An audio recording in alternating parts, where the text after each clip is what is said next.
7 Fridays. Who is he? This isn't what you think. Your father hid the truth here. Why did my wife know? I wasn't hiding an affair. Then what were you hiding? The reason your father died. Willie Bennett was 43 years old and worked as a senior compliance manager for Heartland Freight Systems in Indianapolis. To everyone around him, he looked like another quiet office employee living an ordinary American life. Most people assumed his elegant wife, Quinn Bennett, had married beneath her ambitions. Willie still drove a 12-year-old Ford F-150, packed homemade lunches, and repaired broken tools instead of buying new ones. What nobody knew was that he had spent nearly 20 years quietly collecting evidence about the suspicious death of his father. Then, on the 7th consecutive Friday, Willie watched Quinn step into the Grand Meridian Hotel, and for the first time, he followed her inside. If you're watching from somewhere in the world, let me know your country and your local time in the comments. I'm always curious to see where these stories travel. And if you enjoy slow-burning mysteries, unexpected twists, and stories where patience beats impulse, consider subscribing so you won't miss tomorrow's story. The Grand Meridian Hotel stood 16 stories above downtown Indianapolis, its polished limestone entrance glowing beneath warm brass lights as business travelers drifted through the revolving doors. Willie Bennett remained across the street for nearly 4 minutes before stepping out of his truck. He wasn't hesitating because he lacked courage. He was forcing himself to slow down. Emotion had ruined better investigators than him. He crossed Washington Street with measured steps, keeping enough distance that Quinn would never notice him, even if she glanced back. She never did. She moved with quiet purpose, dressed in a navy blazer, cream blouse, and charcoal skirt that matched the leather portfolio tucked beneath her arm. She looked less like someone meeting a lover than someone heading into an important meeting. That thought irritated him. Appearances could deceive. Inside the hotel lobby, polished marble reflected soft chandelier light across the floor. A pianist played near the lounge while guests checked in beneath crystal fixtures. Willie joined the short line at the reception desk, careful not to look toward the elevators where Quinn had disappeared less than a minute earlier. "I'd like a room for one night," he said calmly. The young receptionist smiled. "Certainly, sir. King or double?" "King is fine." Within 5 minutes, he held a key card for room 816. His pulse increased slightly. According to the digital directory beside the elevators, room 814 sat directly across the hallway. Luck rarely favored anyone twice. The elevator climbed silently. When the doors opened onto the 8th floor, thick carpeting muted every footstep. The hallway smelled faintly of cedar and fresh linen. Willie walked naturally, never rushing until he reached his room. He unlocked the door, but left it barely open. Through the narrow opening, he could see Suite 814. The hallway remained empty. He checked the time. 2:18 p.m. Nothing happened for almost 19 minutes. He didn't pace, didn't check his phone, didn't invent conclusions. Years working in compliance had trained him to let facts arrive before opinions. At exactly 2:37 p.m., the elevator chimed. An older man stepped into the corridor. Gray hair, navy suit, brown leather briefcase. No security, no assistant. His posture carried quiet authority. The man paused outside Suite 814 for only a second before knocking twice. The door opened almost immediately. Quinn stood inside. She didn't smile. She didn't hug him. She simply stepped aside. The older man entered. The door closed. Willie stared at the brass room number. No kiss, no laughter, no hurried embrace. That wasn't what he'd expected. He opened the notebook he always carried inside his jacket. 2:38 p.m., male approximately late 60s. Professional appearance, no visible familiarity. Carries legal briefcase. He underlined the last sentence. Professional, not personal. Still, he refused to dismiss the possibility that appearances were staged. He waited. 42 minutes passed. Housekeeping rolled past. A family argued softly near the elevators. Someone ordered room service. Nothing else happened. At 3:21 p.m., the suite door opened. Willie leaned slightly without exposing himself. The older man emerged first. Something immediately caught Willie's attention. The leather briefcase looked noticeably fuller than when he had arrived. His right hand now carried a thick manila envelope secured with a red legal string. He hadn't entered carrying that envelope. Quinn followed him into the hallway. Again, no touching, no smiling. Instead, she handed him another folder. Blue, approximately 2 inches thick. The man accepted it carefully. He opened the folder only long enough to verify a document near the top. Willie couldn't read the text, but he noticed signatures. Several pages carried yellow evidence tabs. The older man nodded once. Quinn spoke quietly. Her voice never reached Willie's doorway. The man answered with only a few words. Then both looked briefly toward opposite ends of the hallway, almost as if confirming no one had been watching. Willie's instincts sharpened. This wasn't romance. This looked remarkably similar to confidential legal exchanges he'd witnessed during internal corporate investigations. The older man entered the elevator. The doors closed on. Quinn remained standing outside Suite 814. Instead of looking relieved, she looked exhausted.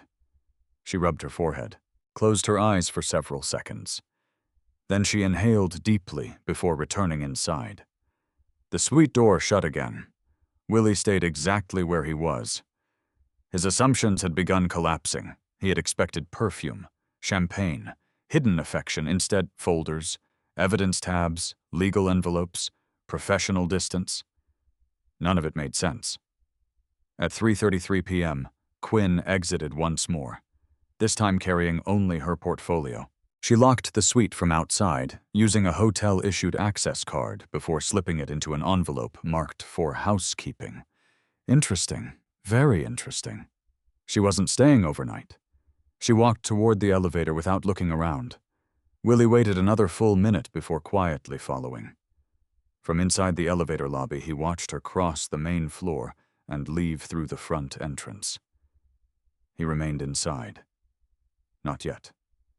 He wanted one more piece of information. After Quinn drove away, Willie approached the front desk. The same receptionist smiled politely. "Checking out already? My meeting wrapped up earlier than expected. No problem." She began processing his checkout.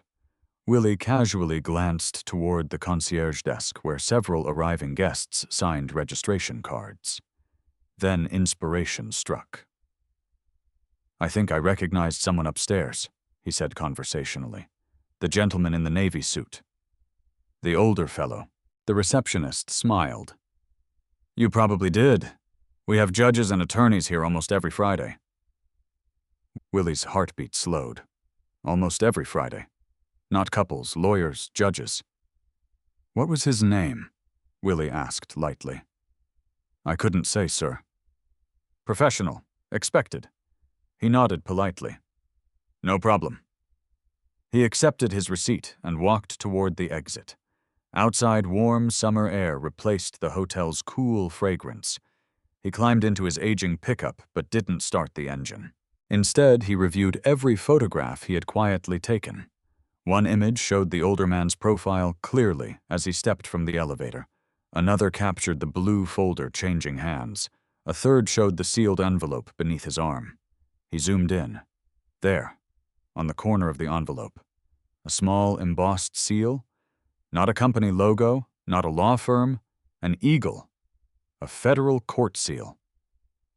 Willie felt something shift inside him. If that envelope belonged to federal court records, why was Quinn meeting a judge in a hotel instead of a courthouse? Why every Friday? Why in secret? His original fear had been painfully simple. He thought his wife was betraying their marriage. Now a far more dangerous possibility emerged. She might be hiding something that reached far beyond either of them. He started the truck. As he pulled into traffic, his eyes drifted once more toward the towering windows of the Grand Meridian. Somewhere behind one of those panes, answers existed. But every answer seemed to produce two new questions. For the first time since following Quinn, Willie wasn't certain he wanted the truth, because whatever had happened inside Suite 814 looked far too organized to be an affair, and far too secret to be innocent. Willie Bennett reached home just before 5 o'clock, but instead of pulling into the garage, he parked at the curb and remained inside his aging Ford F-150. The engine clicked softly as it cooled beneath the Indiana summer heat. His hands rested on the steering wheel while the photographs from the hotel replayed in his mind. The images refused to fit the story he had expected. A secret affair required stolen affection, nervous laughter, hurried kisses, or whispered promises. Suite 814 had contained none of those things. Instead, there had been legal folders, sealed envelopes, carefully organized documents, and the unmistakable rhythm of professional procedure. For the first time since Quinn's Friday trips began, Willie realized he might have been asking the wrong question. Not who was she seeing, but why? He entered the house 15 minutes later. Quinn was already home. She stood in the kitchen preparing grilled chicken, while jazz music played quietly through a small speaker near the window. She smiled naturally when he walked in. "You're home early." "So are you." "I wrapped up sooner than expected." Nothing about her voice sounded rehearsed. Nothing suggested guilt. Willie nodded. "Smells good." She smiled again before returning to the stove. He watched her for only a moment. Every movement looked familiar, comfortable. The woman standing a few feet away looked exactly like the wife he had known for 12 years, which somehow made the afternoon even more confusing. During dinner, they discussed ordinary things: a delayed freight shipment from Louisville, the neighbor replacing his roof, their niece beginning college in Bloomington. Neither mentioned Friday, neither mentioned downtown, neither mentioned the Grand Meridian Hotel. Willie noticed one detail. Quinn's leather portfolio never left her side. Normally, she left work files in her home office. Tonight, she carried the portfolio upstairs before dinner and locked it inside her desk. He said nothing. Patience had always produced better evidence than confrontation. Later that evening, after Quinn fell asleep, Willie quietly entered the small office above the garage. Most people believed it contained nothing more than old tax returns and household tools. Only Willie knew the room had slowly become something else: an archive. One entire wall held labeled storage boxes, insurance records, maintenance reports, traffic accident files, court requests, newspaper clippings, photographs. Every document connected in some way to one date: October 14th, 2004. The day Daniel Bennett died. Officially, Daniel had been killed when his company pickup crossed the median during heavy rain outside Terre Haute. Mechanical failure, driver error, accidental death. Case closed. Except Willie had never believed it. Not because of grief, because the paperwork had never agreed with itself. He unlocked a gray filing cabinet and removed a binder nearly 4 inches thick. Across the cover, a handwritten label read, D. Bennett Investigation. He opened to the final section. For nearly 19 years, Willie had quietly requested public records from county offices, insurance companies, state agencies, and transportation regulators. Some requests returned documents. Others returned strangely incomplete files. Several had disappeared entirely. He placed today's hotel photographs beside those older records. There had to be a connection. Otherwise, Quinn would never have hidden those meetings. Willie opened his laptop. Instead of searching Quinn's name, he typed another: Raymond Callahan. Hundreds of results appeared immediately. Judge Raymond Callahan had served on the United States District Court for the Southern District of Indiana for 32 years. Former federal prosecutor, Army veteran, known for strict ethics, scheduled to retire within 8 months. Nothing unusual, no scandals, no investigations, no rumors. Willie continued reading. Callahan specialized in organized crime, corporate fraud, public corruption, and complex commercial litigation. Interesting. Very interesting. Willie searched deeper, archived interviews, old legal journals, federal court opinions, speaking engagements, nothing connected directly to Quinn, nothing connected to Daniel Bennett. Until page 6, a scanned newspaper archive from 2005, the Indianapolis Business Journal. The headline read, "Federal Judge Raymond Callahan approves final settlement in Midwest Transit bankruptcy." Willie sat straighter. Midwest Transit Logistics, his father's employer. He opened the article. The bankruptcy had occurred 7 months after Daniel Bennett died.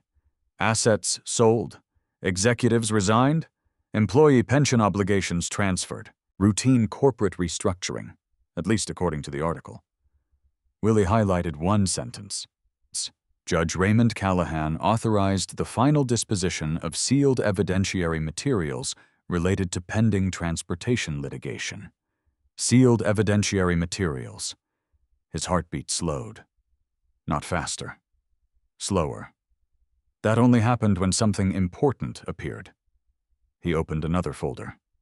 Daniel Bennett had died in October. The bankruptcy proceedings began the following spring. The timing fit. Too well. Willie searched federal court databases. Most filings remained public. Others displayed only a single sentence. Document under seal. Access restricted. Case after case contained the same notation. He copied every docket number into a spreadsheet. Then another detail emerged. Several restricted filings had been modified within the past 6 months.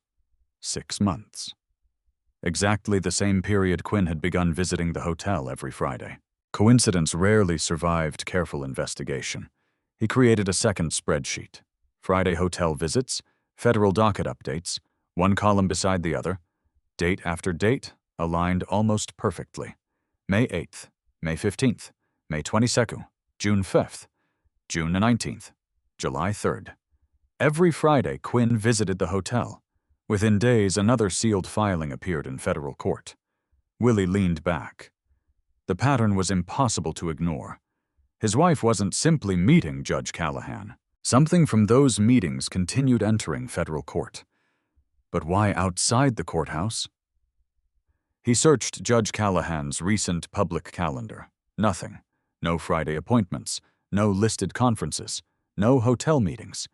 Everything remained absent. Deliberately absent. He enlarged one of the photographs from Suite 814. Judge Callahan carried the blue folder beneath his arm. Only a tiny portion of the top page remained visible. Most words blurred beyond recognition, except one. Ben. Willie narrowed his eyes. He adjusted brightness, then contrast. The remaining letters slowly emerged. His chest tightened. Bennett. Not Bennett Construction, not Bennett County. Simply Bennett. It could mean anything, or everything. He enlarged again. Below the partial word, another line became barely readable. Exhibit. The rest disappeared beneath the folder. Exhibit. Bennett. Bennett. Exhibit. Daniel Bennett. His mind refused to guess further. Evidence first. Conclusions later. At 11:30 that night, Willie opened the oldest box in the archive. Inside rested newspaper clippings his mother had saved before her death. Most described Daniel as a respected fleet safety director. One clipping caught Willie's attention because he had overlooked it for years. A small article no larger than a postcard. Federal Transportation Inquiry expands. The article mentioned several companies cooperating with investigators. One company name immediately stood out. Midwest Transit Logistics. The same company, the same year, the same investigation. The article listed one additional sentence that suddenly carried enormous weight. The investigation concluded without public charges after key documentary evidence became unavailable. Willie read the sentence 3 times. Key documentary evidence became unavailable. Unavailable. Not disproven. Not false. Unavailable. He looked across the office toward the hotel photographs lying beside nearly 20 years of unanswered questions. Someone had hidden evidence. Someone had sealed records.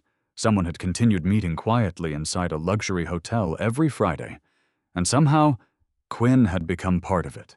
Willie closed every folder before midnight. He refused to continue while exhausted. Mistakes happened after midnight. Tomorrow he would approach the problem differently. Not through Quinn. Not through Judge Callahan. Through history. History almost always left fingerprints somewhere. As he switched off the office light, one final thought lingered.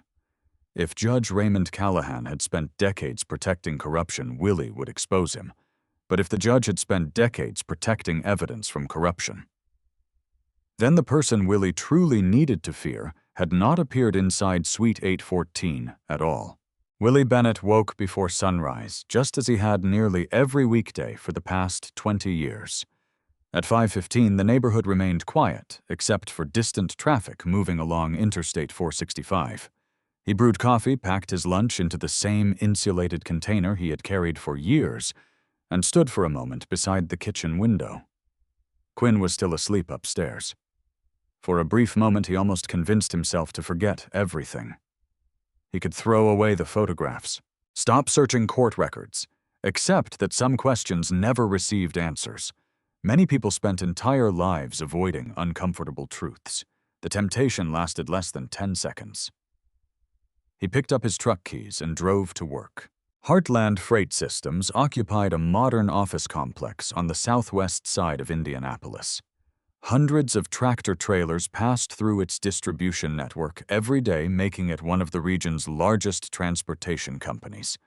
Willie had worked there for nearly 15 years, building a reputation as the employee who never ignored paperwork and never approved anything he could not verify. Some co-workers joked that he trusted documents more than people. They were not entirely wrong. By 8:30, he had completed his morning compliance reviews. A shipment from St. Louis required additional inspection documentation. Another carrier had submitted an incomplete maintenance certification. Willie returned both files without hesitation. Accuracy mattered, especially in transportation. His father had taught him that lesson long before Willie understood why. At lunchtime, instead of eating in the employee cafeteria, Willie drove to the Indiana State Library. The archive occupied a stately limestone building just a few miles from the State House. Inside, cool air and quiet voices replaced the constant hum of truck engines and office telephones. He approached the research desk. "I'm looking for newspaper archives from late 2004 through 2006, involving Midwest Transit Logistics." The librarian nodded. "We have those on digital microfilm." 20 minutes later, Willie sat before an archive scanner. Headline after headline appeared across the screen. Trucking mergers, fuel prices, labor shortages, new safety regulations. Then another familiar name surfaced: Daniel Bennett. The article dated September 27, 2004, only 17 days before his father's death. The headline read, "Safety Director Raises Internal Maintenance Concerns." Willie leaned closer. The article explained that Daniel Bennett had privately questioned maintenance procedures affecting portions of the company's commercial fleet. Corporate representatives responded by calling the concerns routine internal discussions. Routine. The word bothered Willie. He continued reading. Near the bottom of the article, one sentence had been highlighted by his mother decades earlier. Mr. Bennett declined further comment while internal reviews remained ongoing. Daniel never declined interviews. He believed problems should be corrected immediately. If he refused to speak publicly, someone had probably instructed him to remain silent. Willie copied the article, then searched October. Nothing. November. Nothing. December. Still nothing. His father's name disappeared from the newspapers almost overnight, as though the investigation itself had simply vanished. He searched another term: Midwest Transit Maintenance Fraud. Dozens of results appeared. Most discussed civil lawsuits involving defective commercial vehicles. None explained why federal investigators had quietly withdrawn. Then one obscure legal publication caught his attention: Transportation Regulatory Review. The article summarized several closed federal investigations from the early 2000s. Halfway through the piece, Willie froze. One paragraph stated, "Several investigations involving commercial fleet maintenance concluded without prosecution after supporting records became unavailable during bankruptcy proceedings. Supporting records, unavailable again." The exact same wording. It had appeared too consistently to be coincidence. Someone had standardized the explanation. Willie printed the article and placed it beside yesterday's notes. Different publication, different year, same language. His father had always said that when different people repeated identical words, they usually learned those words from the same source. At 3 o'clock, Willie left the library and drove somewhere he had not visited in nearly 8 years. Greenwood Memorial Cemetery. Rows of polished granite stretched across gently rolling hills outside Indianapolis. Autumn had not yet arrived, but several maple trees had already begun turning faint shades of gold. Willie carried no flowers, only a folding chair. Daniel Bennett's headstone stood beneath an old oak tree. Beloved father. Loving husband, faithful friend, gone too soon. Willie unfolded the chair and sat quietly. He rarely spoke aloud here. Today was different. "I think I found something." The breeze moved gently through the branches. "I don't know what Quinn is involved in." He paused. "But I don't think it's what I feared." Silence answered him. Willie remembered coming here with his mother every October. She had never accepted the official accident report either. Yet she never pursued legal action. She simply told Willie one sentence every anniversary. The truth doesn't disappear just because someone locks it away. At the time, he believed grief had made her hopeful. Now he wondered whether she had known more than she admitted. He looked down at the polished stone. His father had been 50 years old, healthy, experienced, meticulous. Every co-worker described Daniel as the safest driver they knew. Yet according to the official investigation, he somehow failed to notice catastrophic brake failure until moments before crossing the median. It had never sounded believable. A phone vibrated inside Willie's pocket.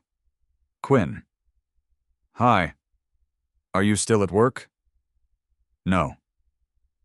"Everything okay?" "Just running a few errands." There was a brief pause. "I was thinking about making your favorite pot roast tonight." He smiled, despite everything. "I'd like that." "We'll eat around 6. I'll be home." Neither mentioned Friday. Neither mentioned the hotel. After hanging up, Willie remained seated another 15 minutes. Then he noticed fresh tire tracks leading toward the cemetery maintenance road.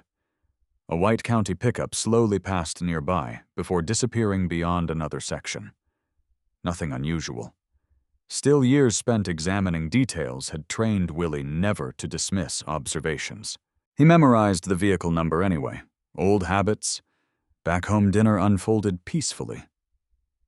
Quinn laughed at a story about one of Willie's co-workers accidentally sending a company-wide email intended for only 2 supervisors. She asked about his day. He answered truthfully. "I spent part of it at the library." She looked up. "The library?" "I wanted to read some old transportation journals." She nodded without appearing uncomfortable. "Research for work?" In a way. She accepted the answer and continued eating. Again, nothing about her behavior suggested deception. After dinner, Quinn carried 2 coffee mugs onto the back porch. The evening air felt cooler than usual. She watched neighborhood children riding bicycles while Willie sat beside her. Finally, she spoke. "Do you ever think about your dad?" The question surprised him. "Almost every day?" "I know." She stared toward the fading sunset. "I wish I'd met him." "You would have liked him." "I think so." Another long silence settled between them. Then Quinn quietly added something that lingered in Willie's thoughts long after she went inside. "Some people spend their whole lives waiting for the right time to tell the truth." She stood before he could respond. "I should finish those briefs for Monday." She disappeared into the house carrying both empty mugs. Willie remained alone on the porch. Had that sentence meant anything, or had it simply been ordinary conversation? His instincts refused to ignore it. Some people spend their whole lives waiting for the right time to tell the truth. Those words echoed almost perfectly with everything he had uncovered during the past 2 days. The sealed records, the missing evidence, Judge Callahan, the Friday meetings, Daniel Bennett.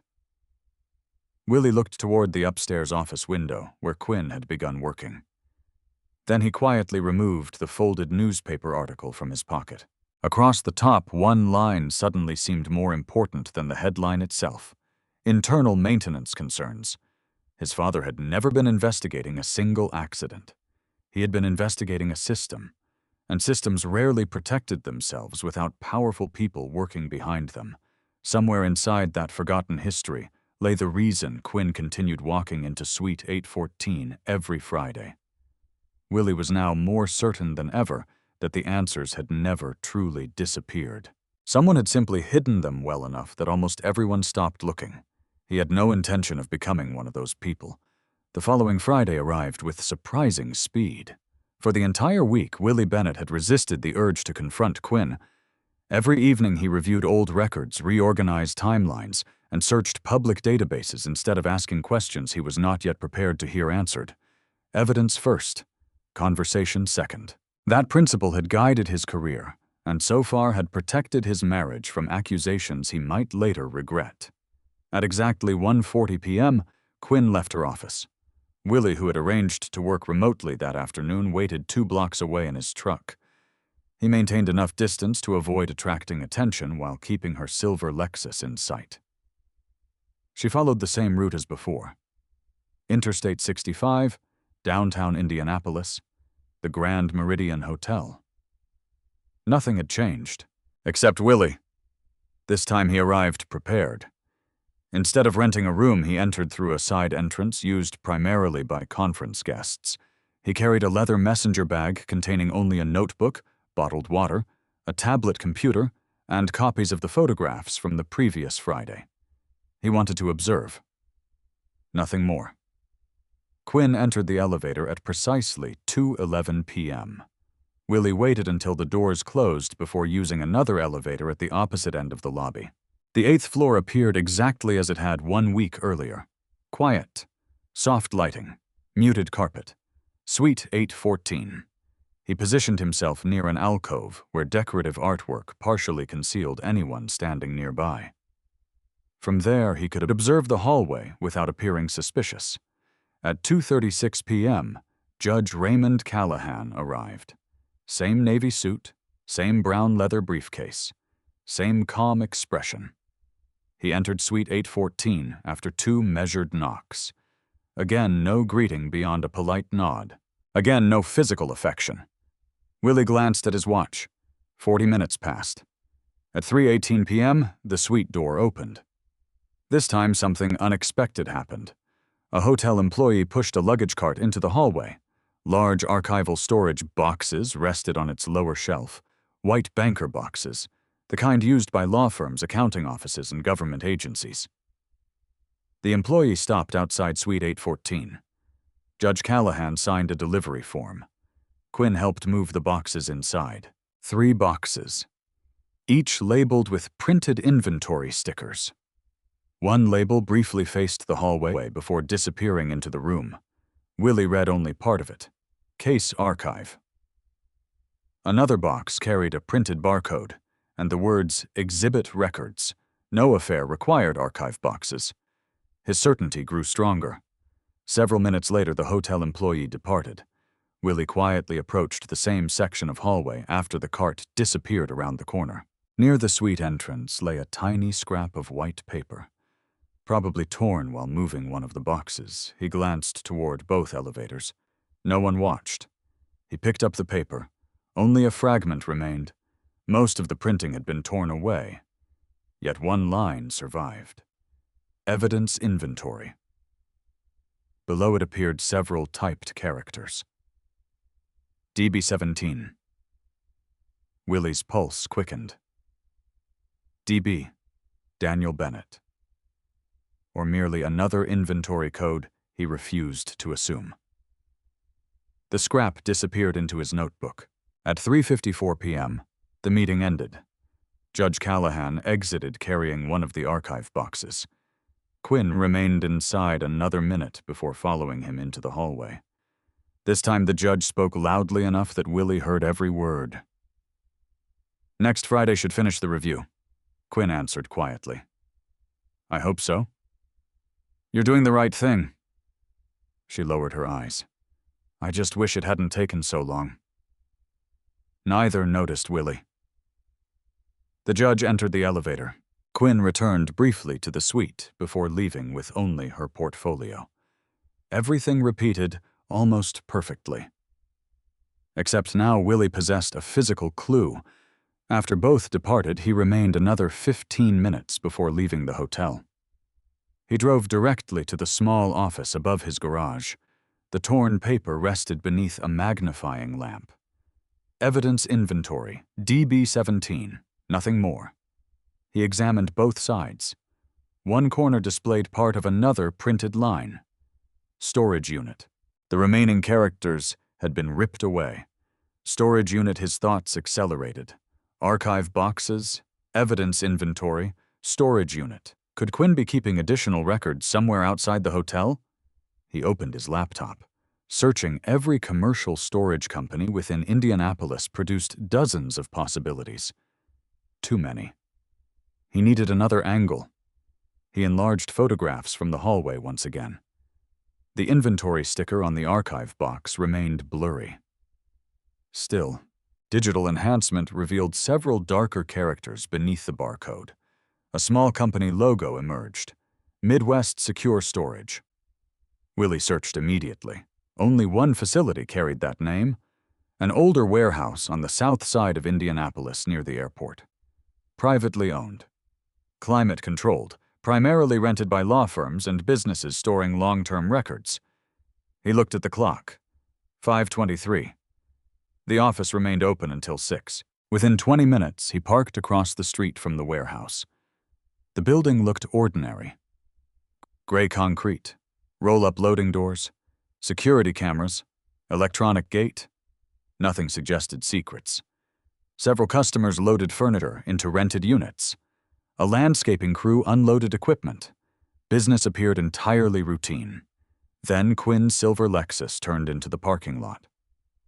Willie instinctively lowered himself inside the truck. She parked near the office, not the storage units. She entered carrying her leather portfolio. 8 minutes later, she emerged holding a small envelope and an electronic access card. Instead of driving away, she continued deeper into the facility. Unit C-117. Willie watched from a distance, using binoculars he normally kept for wildlife photography.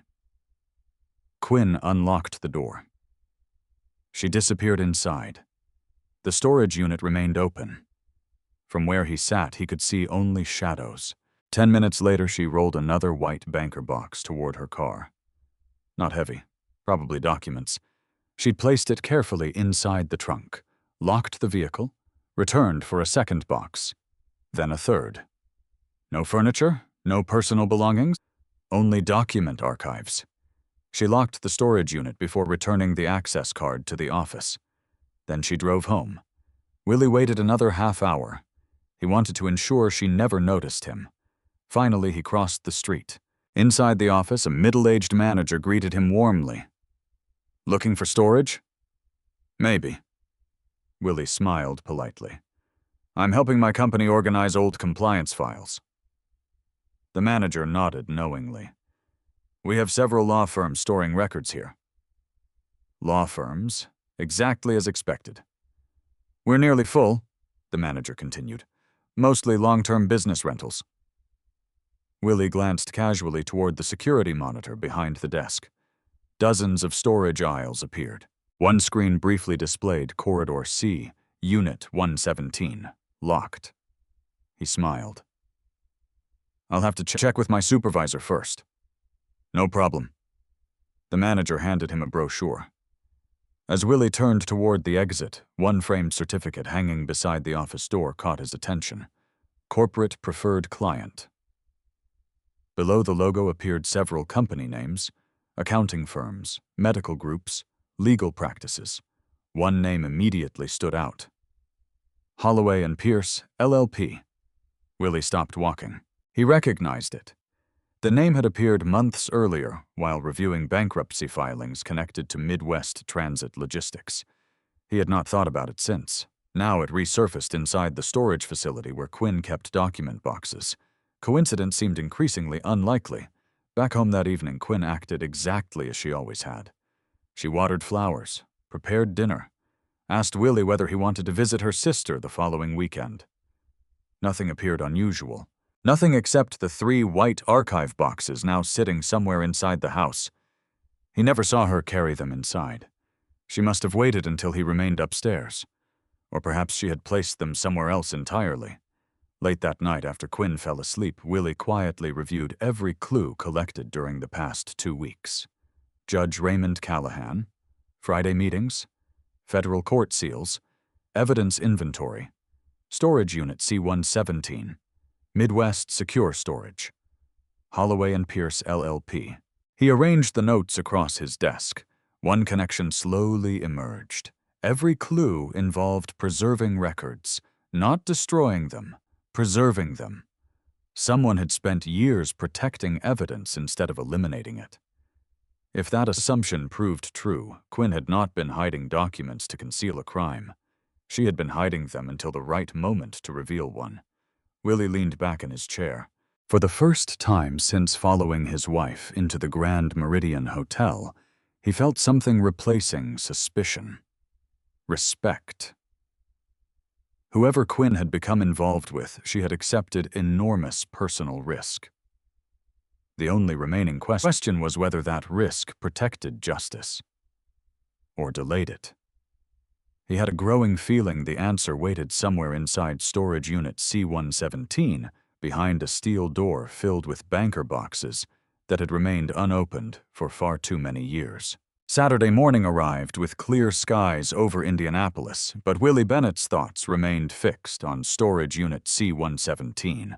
For the first time since Quinn's secret Friday meetings had entered his life, he believed he had identified a physical location where answers might exist. Yet experience warned him against acting impulsively.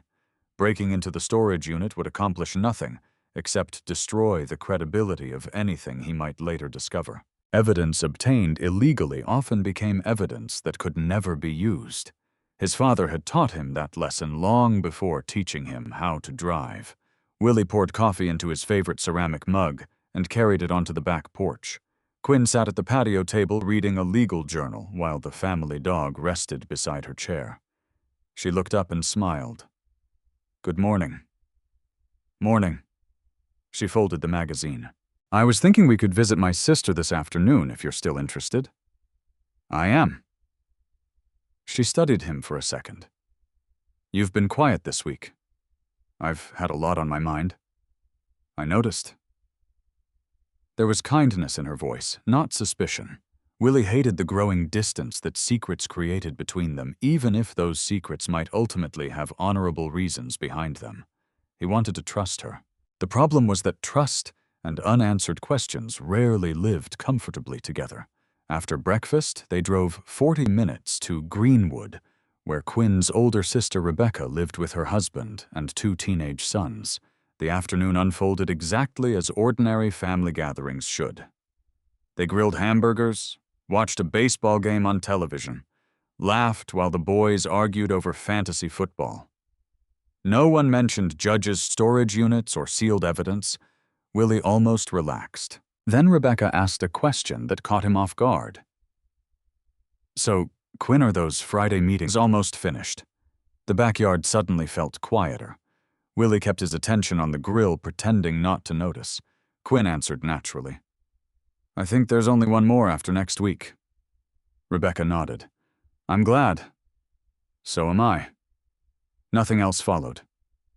The conversation shifted toward vacation plans, but Willie had heard enough. Rebecca knew about the meetings, not the details, only that they existed. That single fact mattered.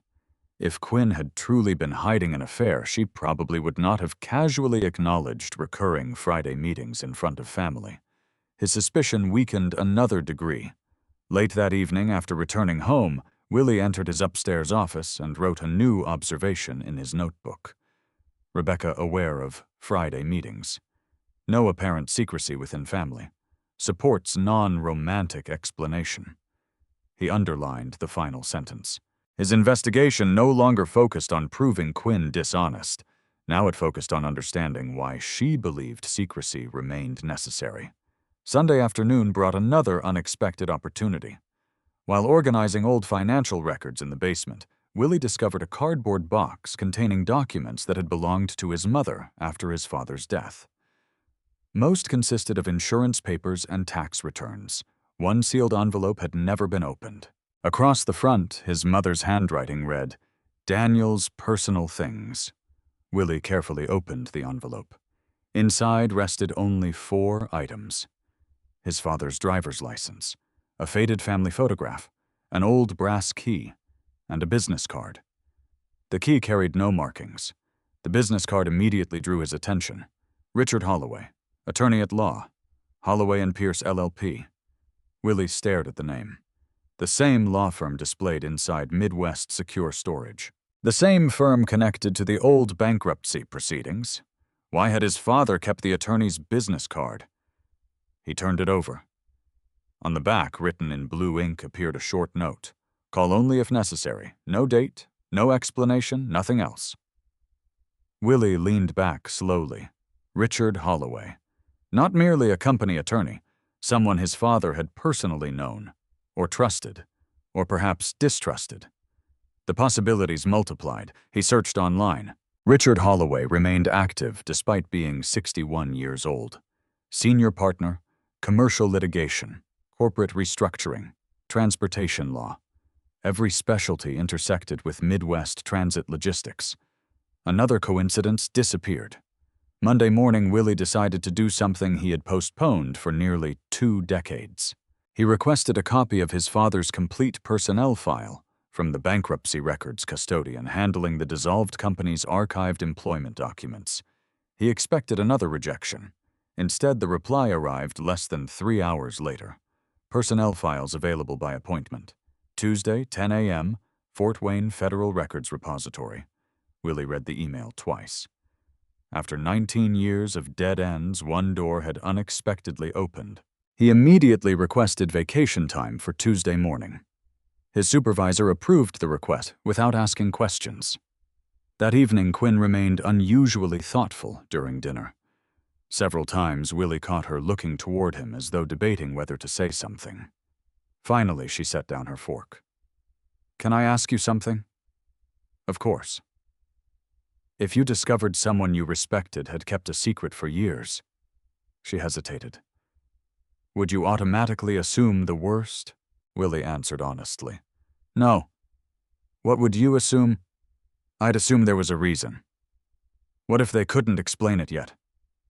He met her eyes. "Then I'd wait until they could." Neither of them spoke for several seconds. Quinn looked relieved. Not happy. Relieved. "Thank you." She stood and carried their plates into the kitchen. Willie remained at the table long after she left the room. That conversation had not been random. She had been asking about herself, without admitting it. He felt more certain than ever that Quinn wanted to tell him something. She simply believed she could not. Tuesday morning before sunrise, Willie drove north toward Fort Wayne. The Federal Records Repository occupied an unremarkable warehouse surrounded by chain-link fencing. Inside, a records technician greeted him. "You requested employment records for Daniel Bennett." "Yes." The technician disappeared into the archive. 15 minutes later, he returned, pushing a small cart. 3 storage boxes, each labeled with faded government inventory stickers. Willie immediately noticed something. The boxes looked almost identical to the ones Quinn had removed from storage unit C-117. White banker boxes, printed barcodes, evidence-quality archival containers. He signed the required paperwork. The technician led him into a supervised research room. You can review everything here. No documents leave the building. Willie nodded. The first box contained payroll information, routine evaluations, safety certifications, nothing unexpected. The second box contained maintenance reports, inspection logs, internal memoranda. Interesting but familiar. The third box stopped him cold. Across the top rested a manila folder marked Confidential, attached by mistake. Return immediately. A bright red stamp crossed the front. Not for personnel file. Willie looked toward the records technician. The man remained busy helping another researcher. Carefully, Willie opened the folder. Inside rested only one page, a memorandum dated October 9th, 2004, 5 days before Daniel Bennett died. The memo had been addressed to Richard Holloway. Subject meeting with D. Bennett postponed. Reason pending federal contact. Willie's heartbeat echoed in his ears. Pending federal contact, 5 days before the fatal crash. Below the typed text appeared one handwritten sentence. Judge C. informed. Only those 2 words. Judge C. Could that have meant Callahan? There was no way to know. Not yet. Willie closed the folder exactly as he had found it. His father had been preparing to meet attorney Richard Holloway. Someone identified only as Judge C. had apparently been informed. 5 days later, Daniel Bennett died. Willie carefully copied every permissible note before returning the documents.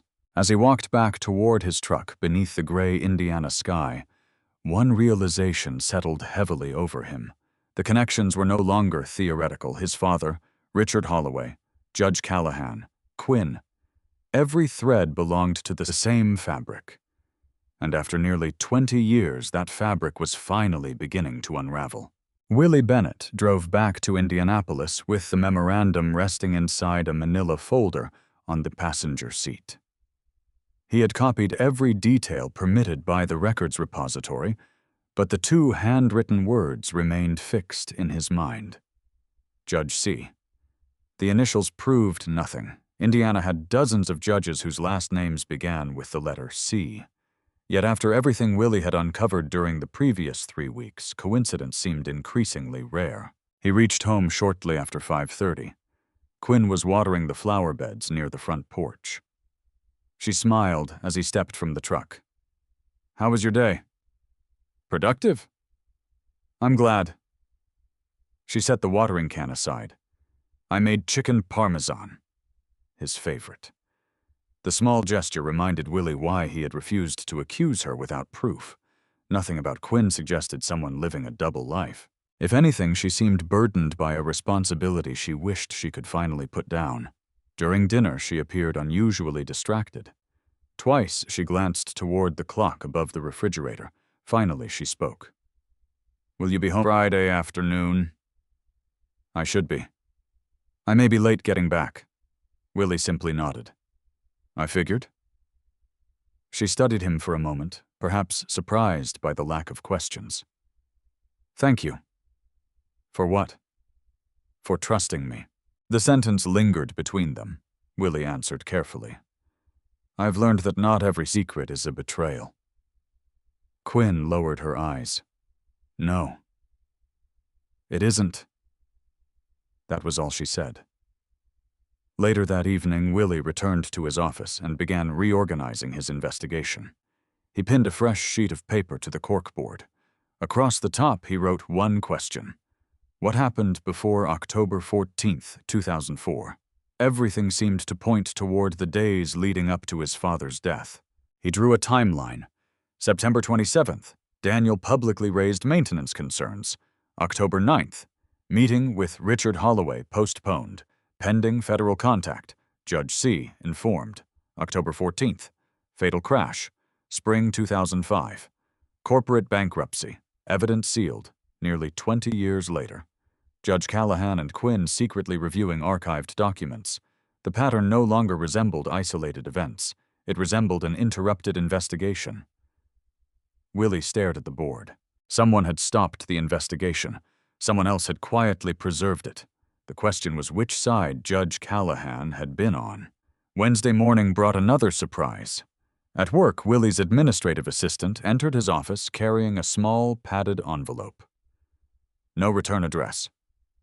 Who delivered it? It came with the regular mail.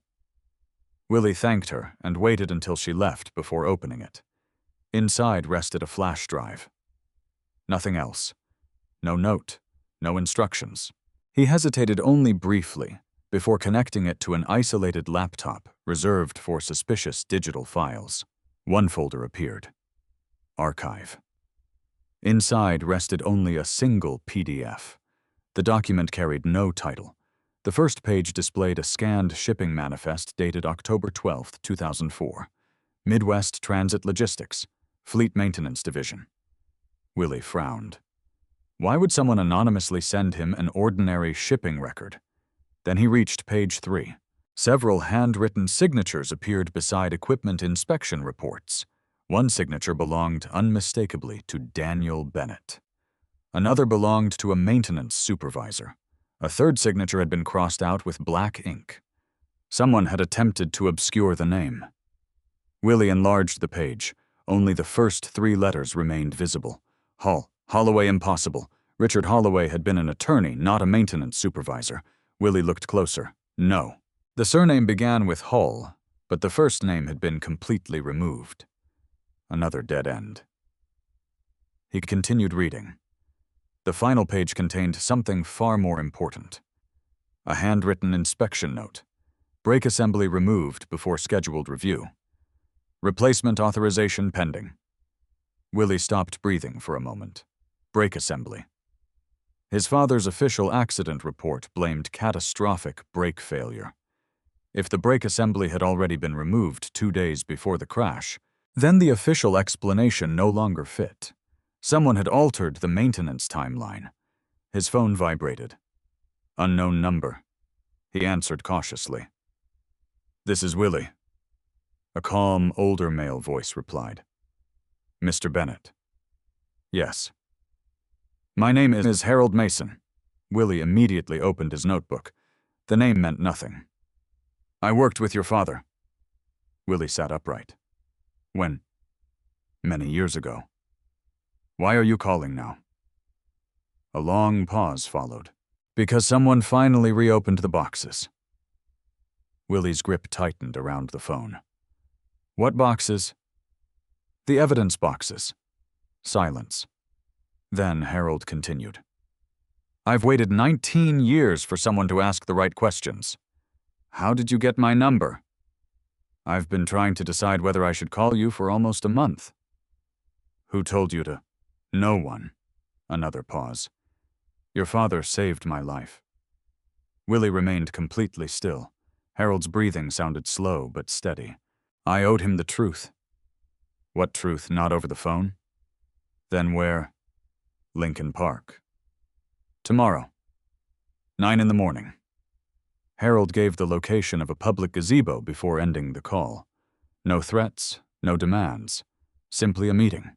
Willie replayed the conversation in his mind. Someone finally reopened the boxes.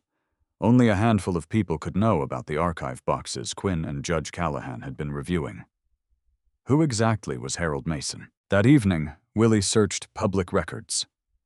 Harold Mason, 72 years old, retired fleet mechanic, former employee of Midwest Transit Logistics. Employment dates matched his father's. No criminal history, no civil lawsuits, no obvious connection to Richard Holloway. Only one interesting detail emerged. Harold had retired unexpectedly 6 months after Daniel Bennett's death. The timing caught Willie's attention. Thursday morning arrived cool and overcast. Willie reached Lincoln Park 15 minutes early. The gazebo overlooked a quiet pond where ducks drifted across calm water. At exactly 9 o'clock, an older pickup truck entered the parking lot. A gray-haired man stepped out carefully, leaning on a wooden cane. Harold Mason. He looked older than his photographs. Years of physical labor had bent his shoulders, but his eyes remained sharp. "You look just like Daniel." Willie stood. "You knew my father well." Harold nodded. "For 23 years. They sat across from each other. Neither rushed to speak. Finally, Harold removed a folded envelope from inside his jacket. "I've carried this longer than I should have." He handed it to Willie.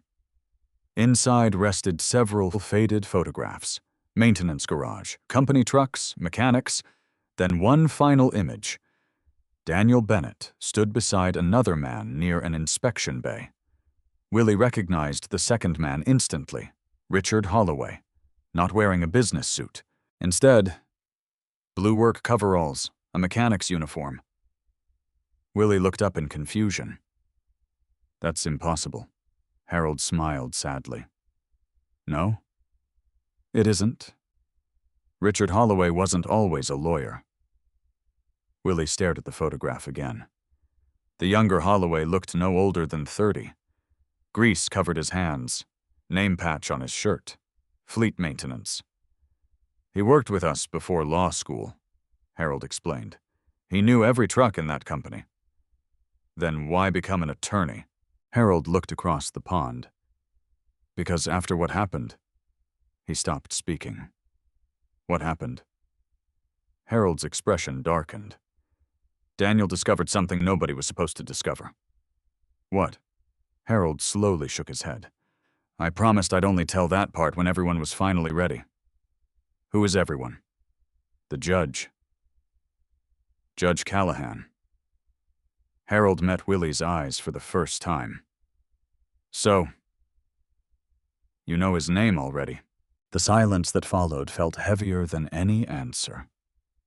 Harold carefully rose from the bench. "They're almost finished." "Finished with what?" "The review." He adjusted his cane. "When they call you, listen before you judge anyone." Before Willie could ask another question, Harold walked slowly toward his truck. He never looked back. Willie remained alone beneath the gazebo holding the old photograph. His father, Richard Holloway, standing side by side years before anyone imagined lawsuits, bankruptcies, or sealed evidence. The investigation had just changed again. Richard Holloway was no longer merely an attorney connected to the case.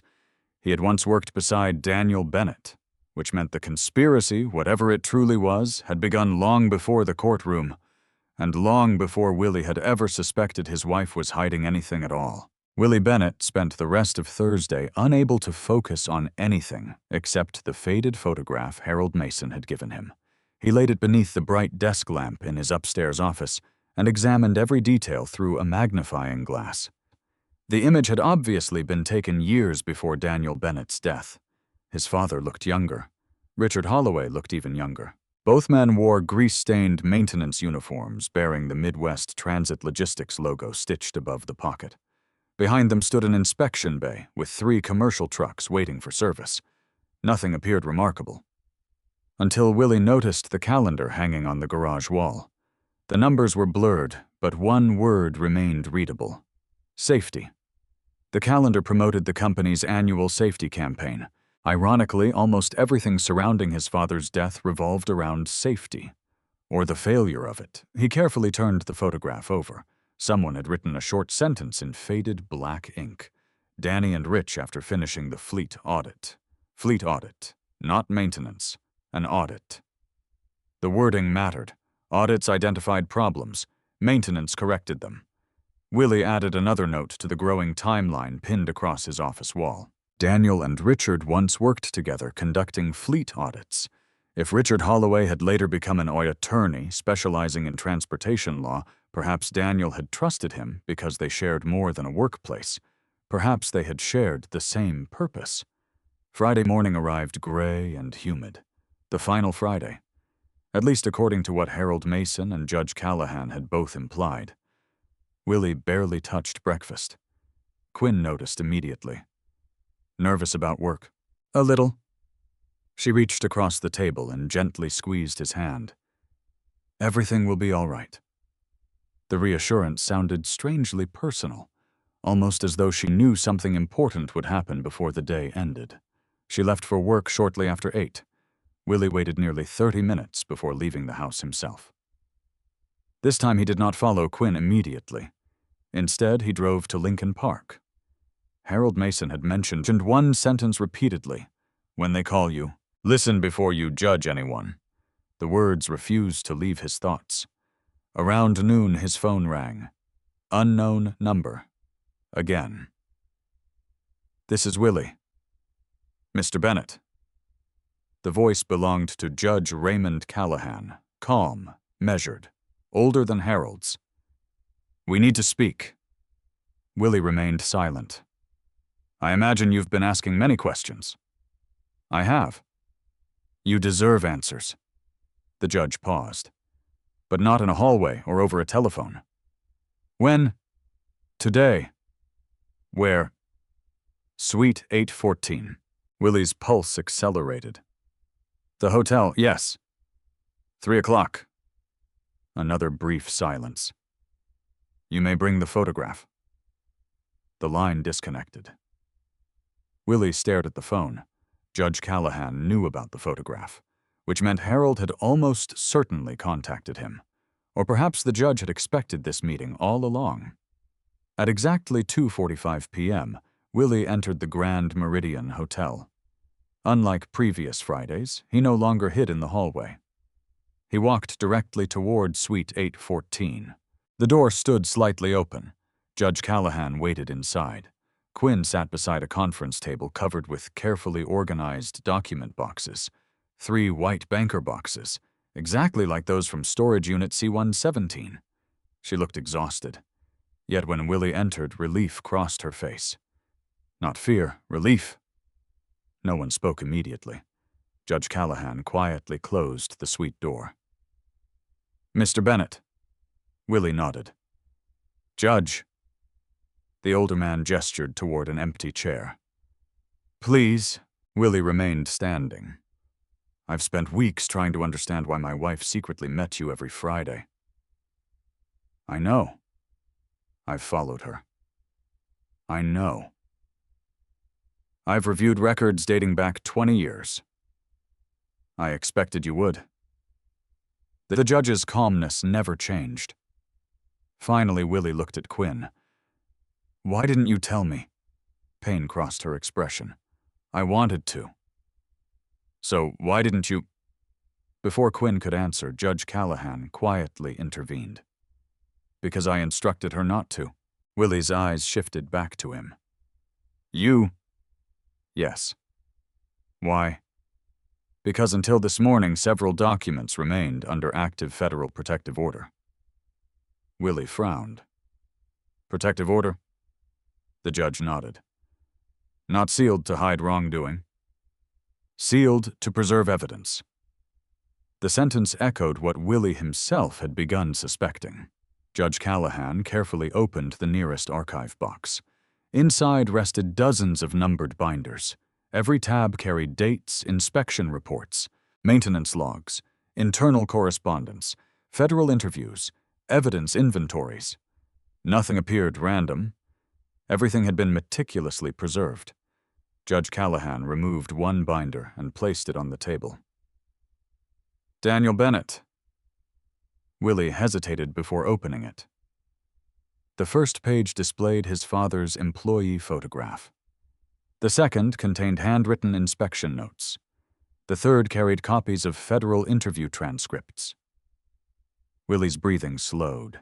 His father had been cooperating with federal investigators before his death. Not merely raising workplace complaints, cooperating officially.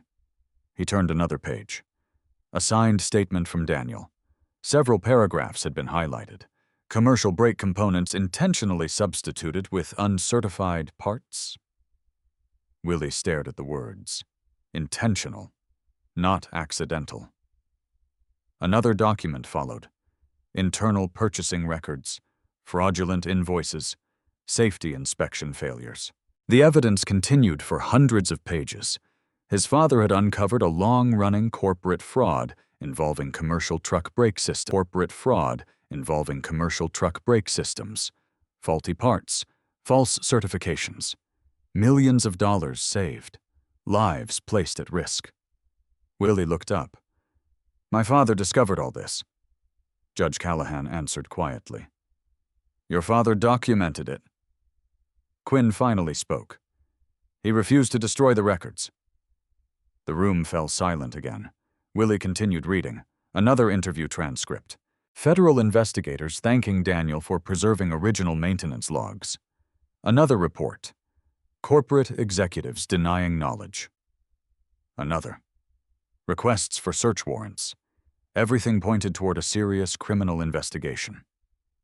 Then Willie reached the final interview, dated October 11th, 2004, 3 days before Daniel died. His father's closing statement read, "If anything happens to me, Richard knows where the originals are." Willie looked immediately toward Judge Callahan. "Richard Holloway."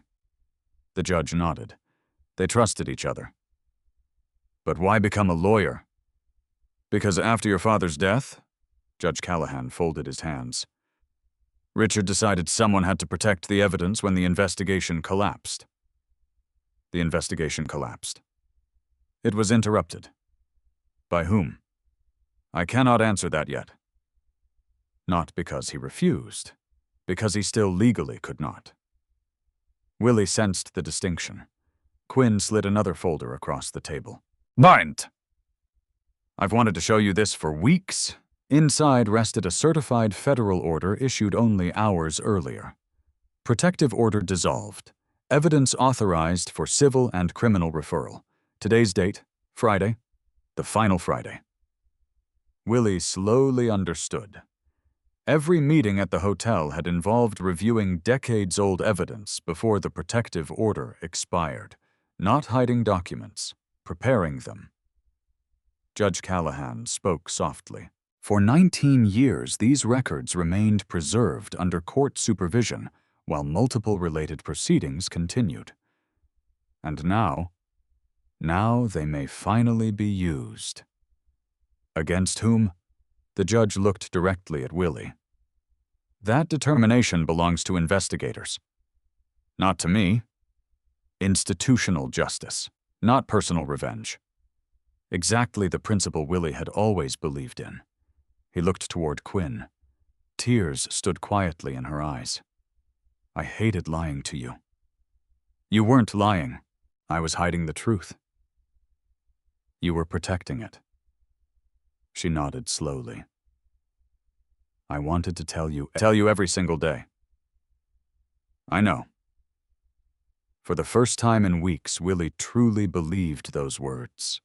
Judge Callahan rose from his chair. "I'll give you both a few minutes."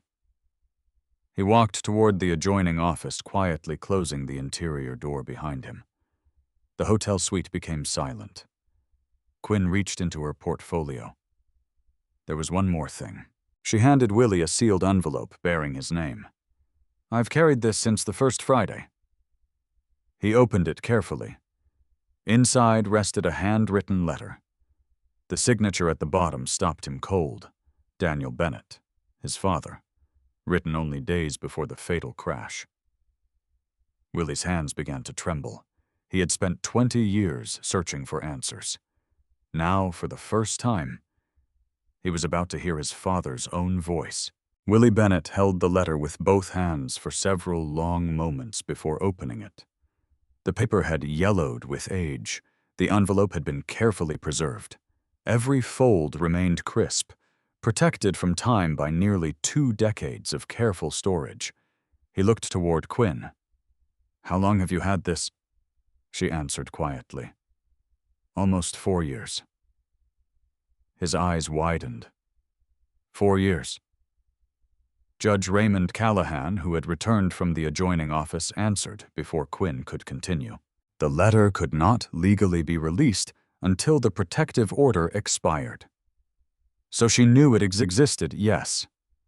But she couldn't give it to me. No. Willie lowered his eyes towards the envelope. He finally unfolded the pages.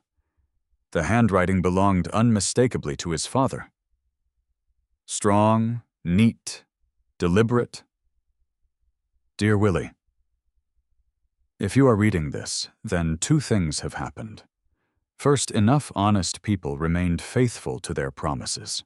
Second, the truth finally became more important than the danger of revealing it. Willie paused. His throat tightened. He continued reading. "I pray the first thing you understand is this. Do not spend your life looking for revenge. If someone tells you I died because I refused to stay quiet, let the courts decide whether that is true. If someone tells you I was simply unlucky, let evidence decide whether that is true. Never let anger become your proof. Willie slowly lowered the page. Those words sounded exactly like the principles that had guided his own career. His father had believed the same thing. Evidence first, emotion second. He resumed reading. There are good people inside broken institutions. Remember that. You may lose faith in companies. You may lose faith in executives. You may even lose faith in government. Do not lose faith in honest individuals. They are the reason truth survives longer than lies. Willie's eyes drifted toward Judge Callahan. The older man remained completely silent. Quinn quietly wiped away a tear. The letter continued. Richard Holloway is one of those honest people. If anything happens to me, he will protect the records until they can safely be used. Judge Raymond Callahan has agreed to protect the legal process itself. Neither man seeks attention. Neither man seeks revenge. Their only job is making sure the evidence survives longer than those trying to bury it. Willie slowly exhaled. His father had named them directly. Everything Harold Mason had implied now fit perfectly. Richard had protected the evidence. Judge Callahan had protected the legal process. The investigation had never truly died. It had simply been preserved. He continued, if you someday meet them, judge them by what they preserved, not by what they were forced to hide. Sometimes silence protects justice better than shouting. Those words struck Willie harder than anything else. For weeks he had mistaken secrecy for deception. His father had anticipated exactly that misunderstanding almost 20 years earlier. The final page contained only a few paragraphs, and one final request. Willie, live your own life. Do not become trapped inside mine. If justice comes, welcome it. If it never comes, remain an honest man anyway. That will always matter more. I love you. Dad. The room remained completely silent after Willie finished reading. He carefully folded the pages exactly as he had found them. No one interrupted his thoughts. Finally, he looked at Quinn. You carried this for 4 years. She nodded. I wanted to hand it to you every single day. What stopped you? You? The judge. Judge Callahan accepted the responsibility immediately. I instructed her that revealing the letter before the protective order expired could have compromised multiple ongoing proceedings. You trusted her with that responsibility. I did. Willie looked back at Quinn.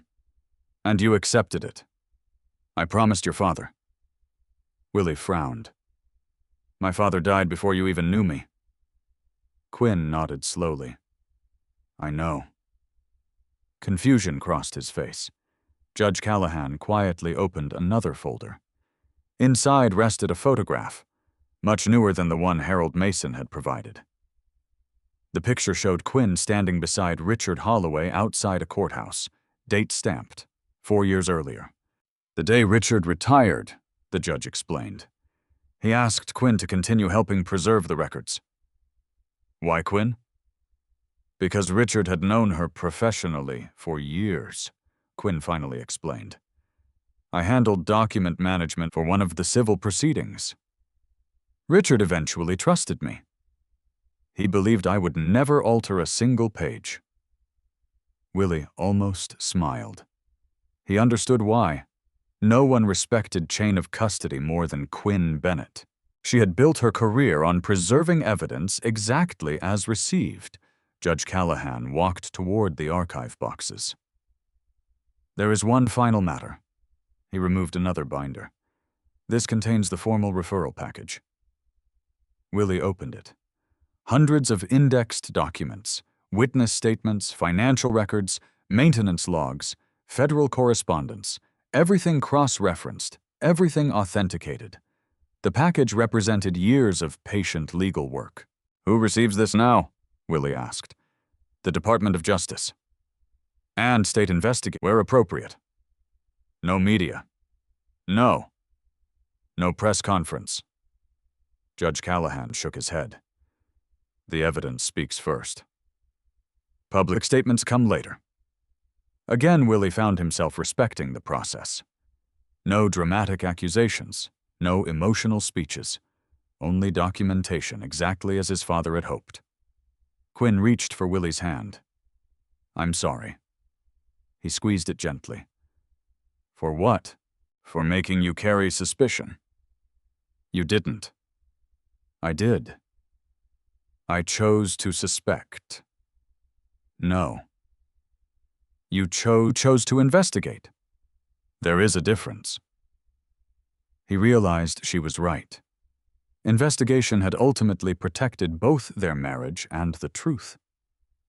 Had he confronted her immediately, she would have been unable to answer. Their relationship might have collapsed under accusations unsupported by evidence. Instead, he had waited, observed, verified, exactly as Daniel Bennett had taught him decades earlier. Judge Callahan checked his watch.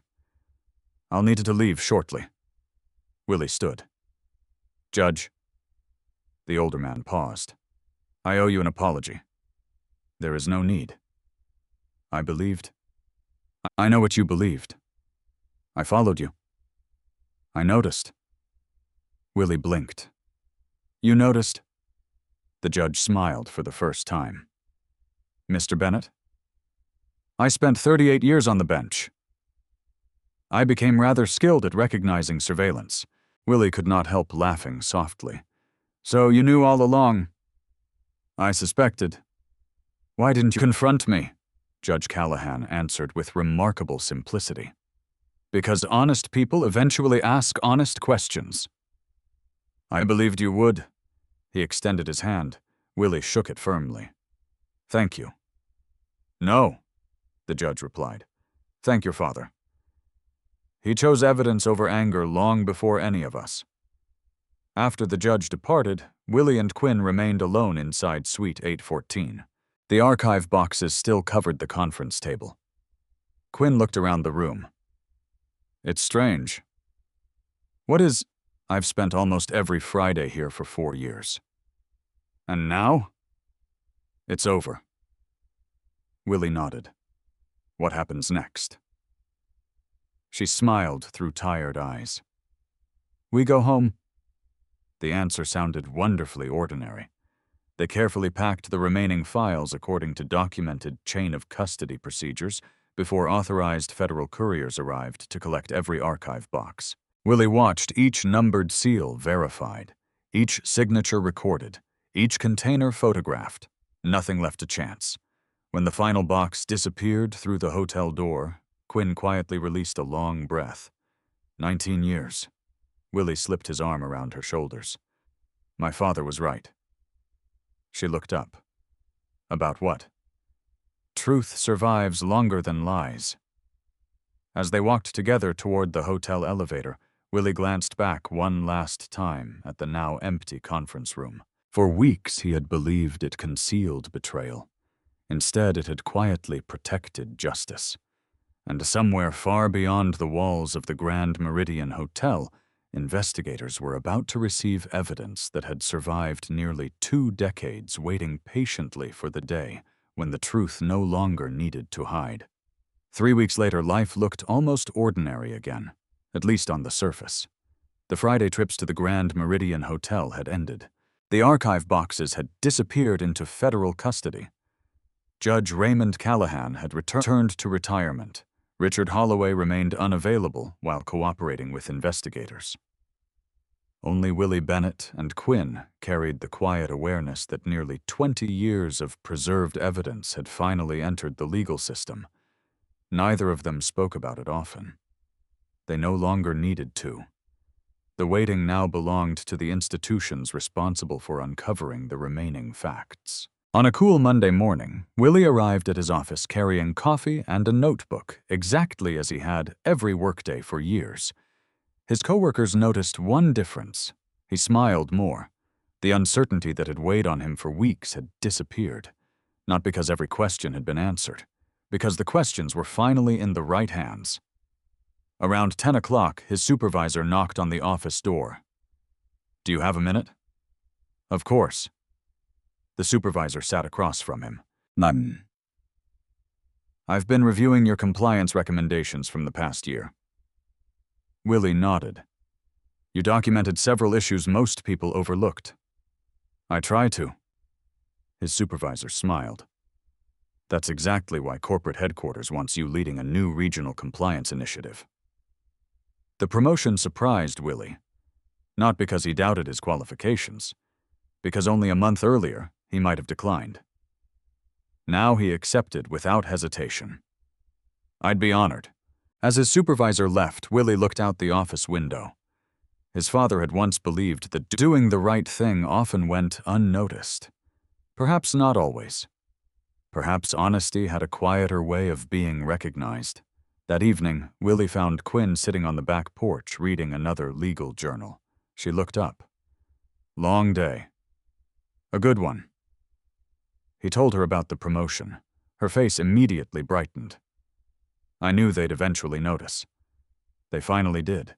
She stood and wrapped her arms around him. "I'm proud of you." He smiled. "I learned from someone who left good notes." She understood exactly whom he meant. They spent the evening discussing practical things.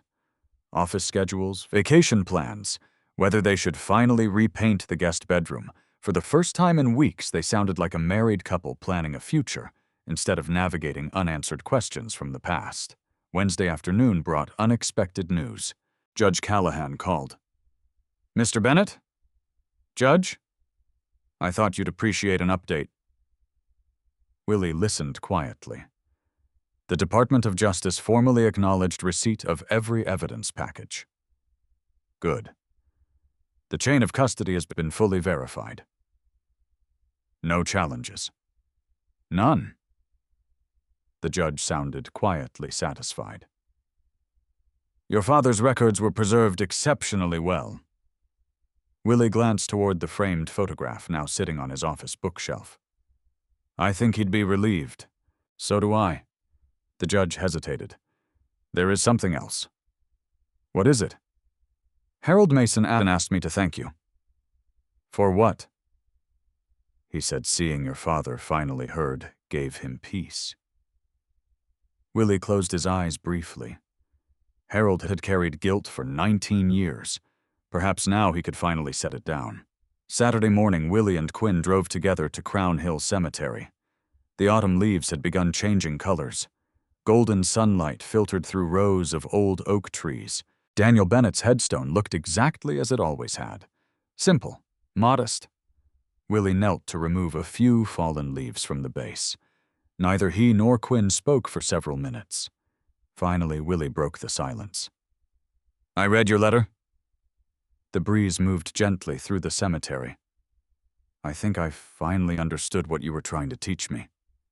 Quinn quietly placed fresh flowers beside the headstone. "I wish I could have met him." Willie smiled softly. "You would have liked each other." "I think so."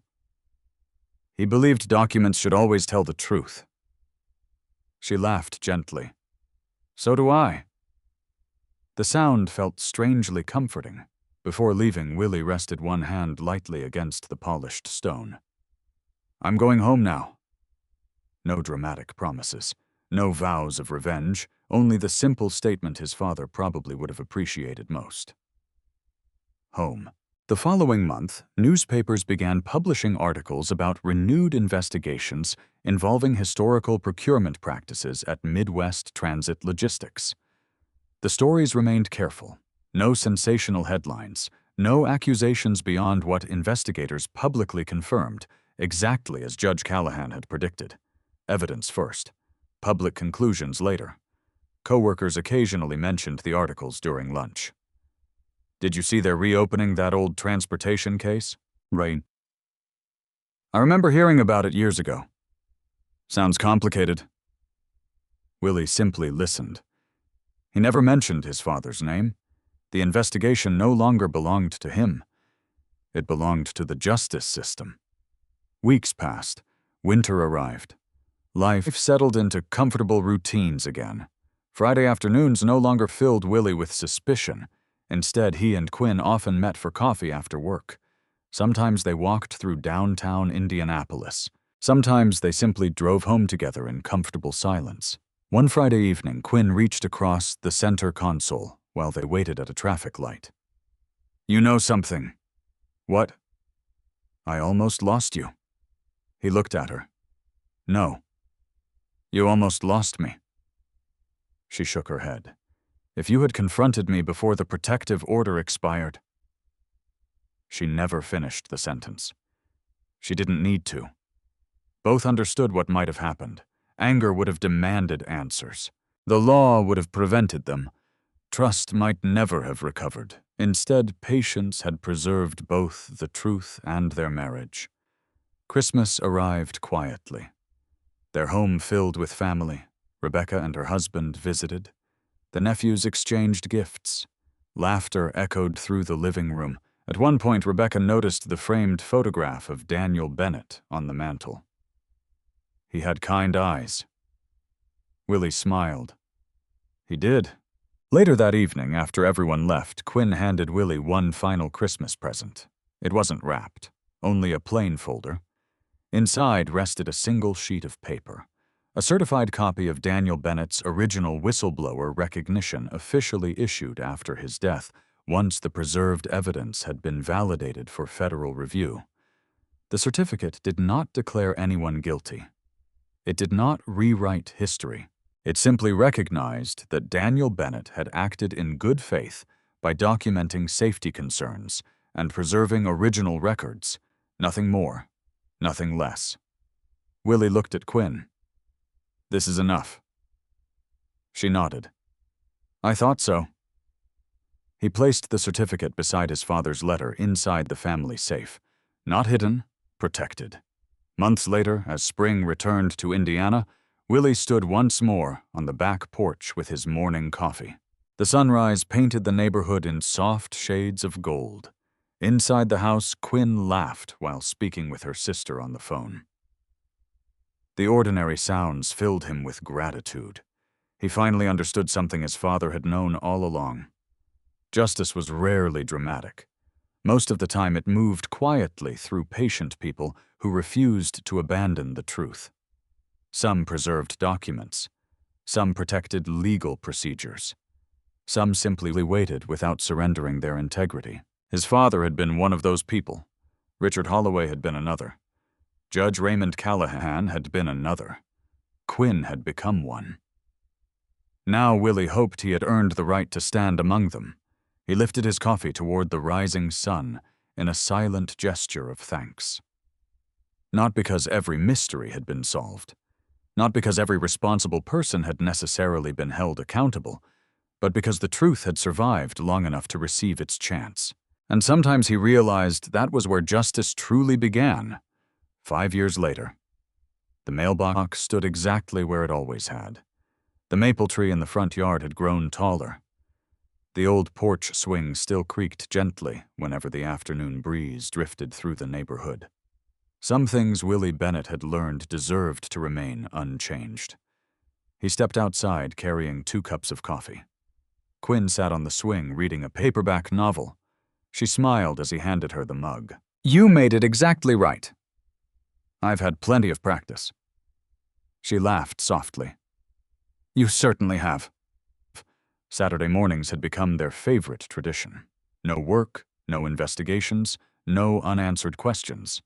Only coffee conversation and the comforting rhythm of an ordinary life. Willie considered that the greatest reward of all. Not recognition, not promotions, not headlines, ordinary peace. Inside the house, framed photographs covered one wall of the hallway. Family holidays, camping trips, birthdays. Among them hung only one black and white photograph from decades earlier, Daniel Bennett standing beside an inspection bay. His expression calm, confident, unaware that one day his son would spend weeks trying to understand the choices he had made. Every time Willie walked past the picture, he no longer thought about loss. He thought about character. Character he had discovered outlived reputation. Late that morning, the phone rang. Willie answered. Punto. Hello, Mr. Bennett. The familiar voice belonged to Harold Mason. Although older now, he still sounded steady. Harold? I hope I'm not interrupting. Not at all. I just wanted you to know. He paused. And, today is my last day volunteering at the Transportation Museum. Congratulations. I figured it was finally time. You've earned it. Harold chuckled. Maybe. I mostly wanted to tell you something your father used to say. Willie smiled. I'd like that. He always believed machines could be repaired. But trust, Harold paused again, had to be rebuilt, one honest decision at a time. Willie wrote the sentence down after ending the call. His father's words still found their way home. That afternoon, Willie and Quinn drove to Indianapolis to attend a community safety conference. Nothing glamorous, just local professionals discussing workplace ethics, transportation, safety, and regulatory compliance. Willie had been invited to speak for 20 minutes. Standing behind the podium, he looked across the audience. Engineers, inspectors, attorneys, students, managers, people beginning careers similar to the one his father had once loved. Willie never mentioned Daniel by name. He never discussed confidential investigations. Instead, he spoke about responsibility. When documentation feels inconvenient, he said, that's usually when it matters most. Several people nodded. He continued, doing the right thing rarely feels dramatic. Most of the time, nobody applauds. Most of the time, nobody even notices. But records created honestly today may protect someone you will never meet tomorrow. The room remained completely silent, not because the speech was emotional, because everyone understood the weight of those words. Afterward, a young engineering student approached him. I'm starting my first job next month. Congratulations. I was wondering. The student hesitated. How do you know when speaking up is worth the risk? Willie thought about his father's letter. Judge Callahan, Richard Holloway, Harold Mason, Quinn. All the people who had quietly protected the truth without seeking recognition. Finally, he answered. You ask yourself one question. What question? If nobody else ever learns your name, will you still be proud of the decision? The student considered that for a long moment before smiling. I think I understand. I hope so. As the young man walked away, Quinn joined Willie near the auditorium entrance. You sounded just like your father? Willie looked surprised. I did. You probably didn't realize it. She slipped her hand into his. He would have been proud. The words meant more than any professional award Willie had ever received. Several months later, an official envelope arrived from Washington. Inside rested a brief letter from the Department of Justice. Most of its contents summarized procedural conclusions already made public. Near the end appeared one handwritten note. Mr. Bennett, your father's careful documentation contributed meaningfully to preserving historical evidence reviewed during our investigation. Integrity leaves a longer legacy than fear. Respectfully, the note carried no signature beyond an official initial. It didn't need one. Willie folded the letter and placed it beside Daniel's handwritten message in the family safe. The two letters belonged together. One written before hope existed. The other written because hope had endured. Years continued passing.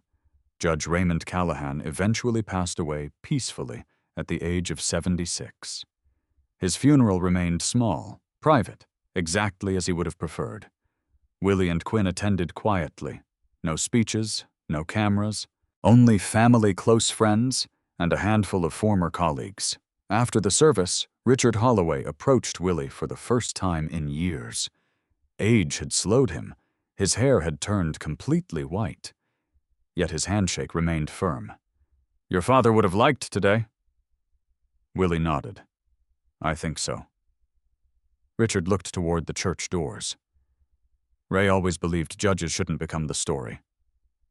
He believed the law should. He lived that belief.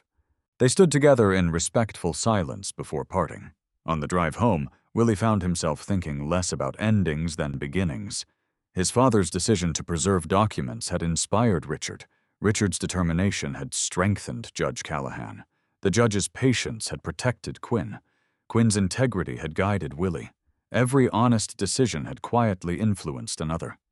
Truth, he realized, rarely survived because of one heroic act. It survived because ordinary people refused to let it disappear. One autumn evening, many years after that first suspicious Friday, Willie parked outside the Grand Meridian Hotel while attending an unrelated compliance conference. The building looked exactly as he remembered. Elegant entrance, quiet lobby, large windows overlooking downtown. He stood for a moment before walking inside. No anxiety, no suspicion, no painful questions, only gratitude. Suite 814 was occupied by another business meeting entirely unrelated to his life. People entered carrying laptops instead of archive boxes. The hallway echoed with ordinary conversation. Time had moved on. Willie smiled to himself. Buildings remembered nothing. People did. As he stepped into the conference elevator, he caught his reflection in the polished doors. He looked older, a little grayer, certainly wiser. The elevator doors closed. For one brief moment, he remembered the frightened husband who had once stood outside a hotel room, believing he was about to uncover betrayal. Instead, he had discovered something infinitely rarer. A group of ordinary people who had quietly protected the truth for nearly 20 years. That discovery had changed his marriage, his career, his understanding of justice. Most of all, it had changed the way he understood his father. Daniel Bennett had never asked to become a hero. He had simply refused to become dishonest. Sometimes Willie thought, as the elevator began to rise, that was the greatest legacy any parent could leave behind. And with that quiet realization, the story that had begun with suspicion ended where Daniel Bennett had always hoped it would. Not with revenge, not with triumph, but with truth patiently preserved, finally finding its rightful place. 6 months after the Department of Justice accepted the evidence preserved by Daniel Bennett, Willie Bennett had almost convinced himself that the hardest chapter of his life was over. Almost. Experience had taught him that legal proceedings moved slowly. They unfolded through careful review witness interviews, authenticated records, and documented procedures rather than dramatic confrontations. His father had understood that. Judge Raymond Callahan had reinforced it. Willie had come to accept it as well. On a rainy Tuesday morning, he arrived at his office to find a certified envelope resting neatly on his desk. His assistant looked up. It arrived by courier about 20 minutes ago. Thank you. The return address bore the seal of the United States Attorney's Office. Willie sat quietly before opening it. Inside was a single-page letter. Mr. Willie Bennett, you are invited to participate in a voluntary witness interview regarding the historical investigation involving Midwest Transit Logistics. Your prior research, recovered records, and documented chain of custody may assist investigators in understanding the chronology of preserved evidence. Your participation is voluntary. Willie read the letter twice. He felt no fear, only responsibility. That evening, he showed the letter to Quinn. She finished reading before placing it carefully back inside the envelope. So it begins. I think it already began years ago. She smiled. I suppose you're right. When's the interview? Next Thursday. She reached for his hand. You'll do exactly what you've always done. What is that? Tell the truth. The interview took place inside a modest federal office building. There were no television cameras waiting outside, no reporters, no dramatic security presence. Only a receptionist who directed him to Conference Room B. 2 federal attorneys greeted him politely. A court reporter prepared her equipment. A digital recorder rested on the center of the table. One attorney spoke first. Mr. Bennett, thank you for coming. I'm happy to help. We're interested primarily in chronology. I understand. For nearly 3 hours, they reviewed events one by one. How Willie first became suspicious of Quinn's Friday meetings. How he independently researched his father's employment history. How he discovered storage unit C-117. How Harold Mason contacted him. How Judge Callahan eventually revealed the preserved evidence. The attorneys interrupted only to clarify dates or document references. No one asked Willie for opinions, only facts. He appreciated that. At one point, an attorney asked, "Did anyone encourage you to accuse a specific individual before evidence became available?" "No." "Did Judge Callahan?" "No." "Did Richard Holloway?" "No." "What advice did they give you?" Willie remembered his father's letter. "They told me to let evidence speak before conclusions." The attorney nodded slowly. "That has been remarkably consistent among every witness we've interviewed." When the interview concluded, one attorney thanked him again. "You've been extremely helpful." "I hope so." As difficult as these matters become, accurate documentation always matters. Willie smiled. "My father believed that." "So do we." Outside, the rain had stopped. Clouds drifted apart as sunlight reached the courthouse steps. For reasons he could not fully explain, Willie thought about the first Friday he had followed Quinn to the Grand Meridian Hotel. How different he had been then, suspicious, confused, certain he was about to discover betrayal. Instead, he had discovered patience. The following weekend, Harold Mason invited Willie and Quinn to lunch. They met at a quiet family restaurant overlooking a small lake. Harold appeared healthier than Willie remembered. Retirement seemed to suit him. They spoke mostly about ordinary things: fishing, grandchildren, home repairs. Only near the end of lunch did Harold mention the investigation. "I testified last month." "How did it go?" Willie asked. They wanted facts. "Nothing more?" Willie smiled. "That sounds familiar." Harold laughed. "Good investigators usually do." He became thoughtful. "You know, your father used to worry that nobody would ever read his inspection notebooks." Willie looked down at his coffee. "They finally did." "They certainly did." Harold's eyes drifted toward the lake. "I wish he could have known." "So do I." Silence settled comfortably between them. It no longer felt heavy, only respectful. A few days later, Willie returned home to find Quinn organizing old family photographs. She had spread dozens across the dining room table. "I found these while cleaning the upstairs closet." Willie joined her. Most pictures showed birthdays, holidays, and family reunions. Then he noticed one unfamiliar photograph. His father stood beside a teenage Willie, both wearing matching baseball caps while repairing an old pickup truck. Willie smiled. "I forgot about this." "You looked happy." "I was." He studied the picture carefully. His father wasn't teaching him how to fix an engine. He was teaching him patience. The memory returned clearly now. Every bolt had been removed slowly, every part carefully labeled, nothing rushed, nothing assumed. Evidence before conclusions.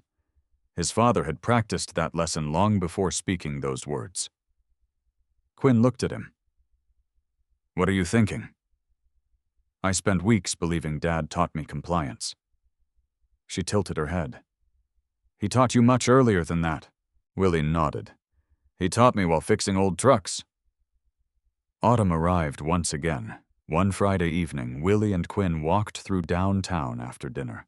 As they passed the Grand Meridian Hotel, Quinn glanced toward its entrance. "We haven't been inside for months." "No." "Do you miss it?" Willie laughed softly. "I don't think anyone misses secret meetings." She laughed with him. "Fair point." They continued walking. The hotel no longer represented unanswered questions. It had become simply another building. The mystery had never truly belonged to the hotel. It had belonged to hidden truth. Once the truth emerged, the place itself lost its power. As they reached the next intersection, Quinn slipped her arm through his. "If you could go back to that first Friday." Willie considered the question. What would you change? He thought carefully before answering. Nothing. Really? If I had confronted you immediately, I would have been wrong. If I had ignored everything, I would have missed the truth. So, what would you keep? The investigation. The patience. And trusting evidence more than fear. She smiled. I think your father would approve. Willie looked toward the evening sky. So do I. The traffic light turned green. They crossed the street together, leaving the Grand Meridian Hotel behind once more, not as two people escaping secrets, but as husband and wife who had learned that trust was not the absence of questions. Trust was the willingness to seek honest answers without abandoning one another before those answers could be found. The first indication that the investigation had reached a new stage came on a quiet Wednesday afternoon. Willie Bennett was reviewing a routine compliance report when his office phone rang. The caller identified herself as a legal assistant from the United States Attorney's Office. Mr. Bennett, this isn't an emergency. All right? I wanted to let you know that several historical court filings connected to your father's case have now been formally unsealed. Willie remained silent. The words carried far more weight than the calm voice delivering them. Does that require anything from me? No. We simply believed you should hear it directly rather than through the news. I appreciate that. There may be limited public reporting in the coming days. Thank you for letting me know. After ending the call, Willie leaned back in his chair. For years, sealed documents had represented unanswered questions. Now those questions were gradually becoming part of the public record. Not all at once, not dramatically, exactly as every federal attorney had predicted. One carefully documented step at a time. That evening he shared the update with Quinn while preparing dinner. She chopped vegetables as he described the phone call. So the process continues. Yes. How do you feel? He considered this question honestly. Relieved. Not excited. No. Why not? Because this stopped being about proving anything to me a long time ago. Quinn nodded. It became about preserving the facts. Exactly. She smiled. You sound more and more like Daniel every day. Willie laughed softly.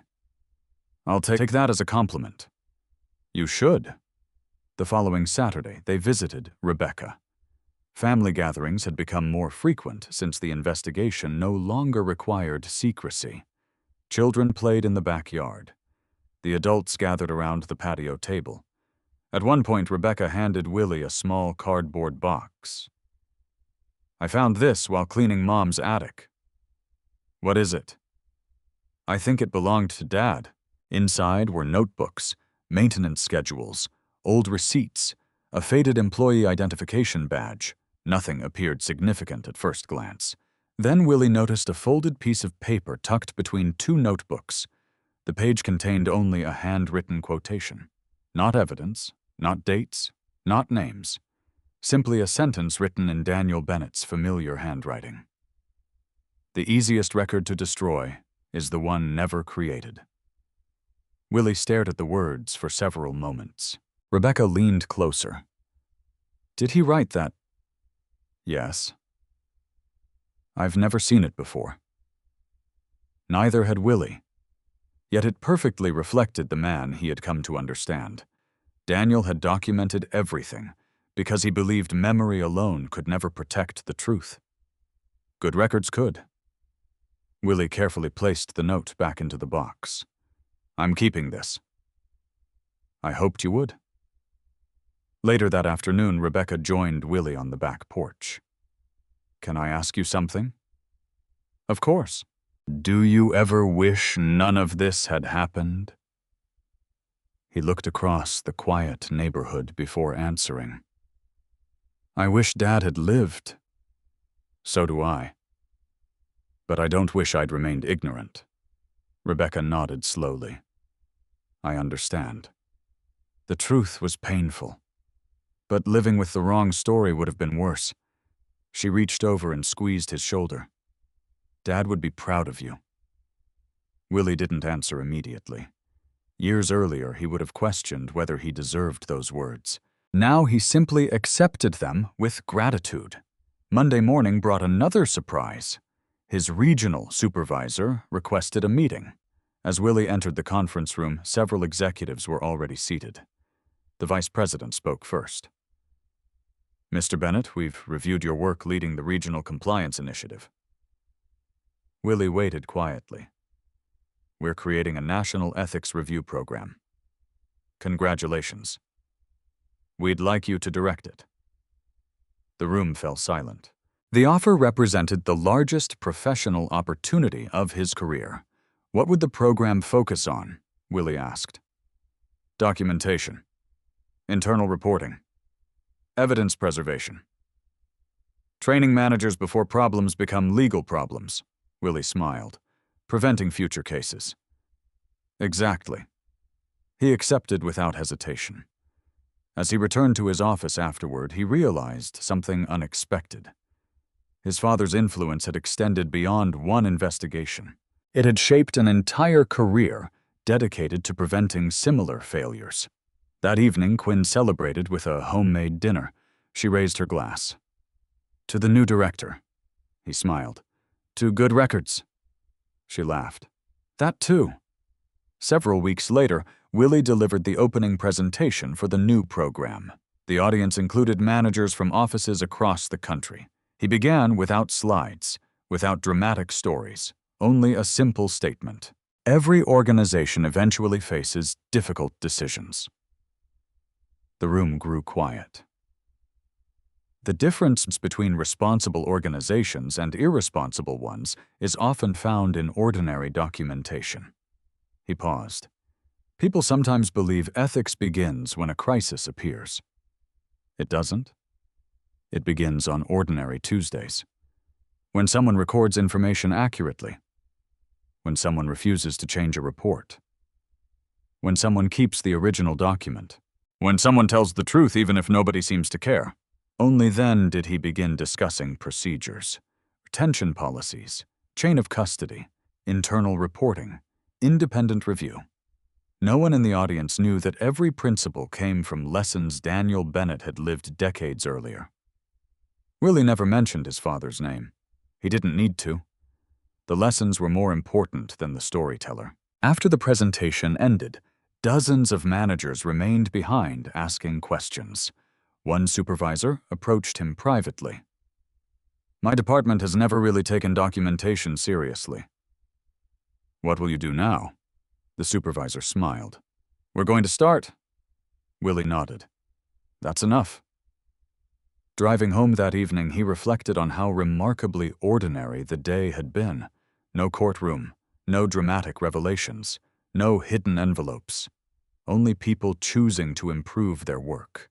Perhaps that was the greatest outcome his father could have hoped for. Not simply exposing mistakes from the past, preventing new ones in the future. When Willie arrived home, Quinn met him at the front door. How did it go? I think people listened. Good. They asked thoughtful questions. She smiled. Then your father taught another room full of people today.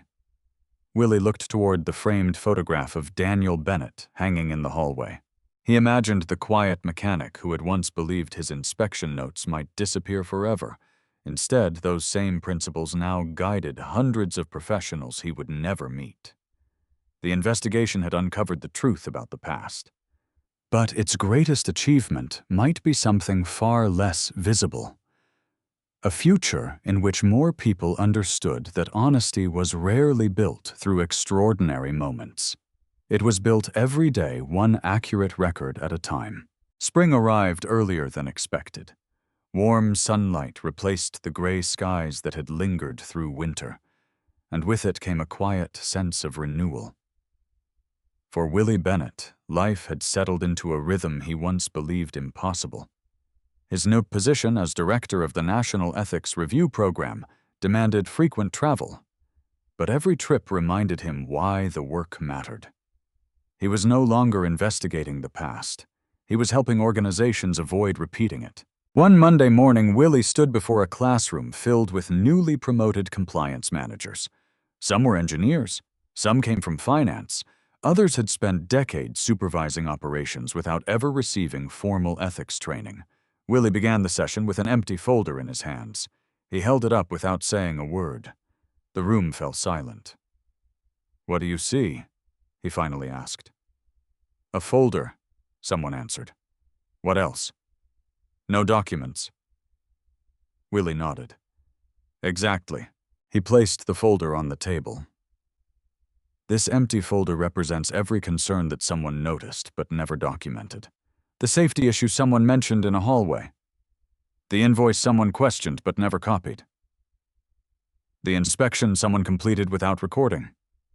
He looked around the room. An unwritten fact cannot protect anyone. The participants began taking notes. No dramatic presentation followed. Instead, Willie spent the next 3 hours discussing practical habits. Record conversations accurately. Never alter original files. Preserve timestamps. Respect chain of custody. Report facts instead of assumptions. Everything sounded ordinary.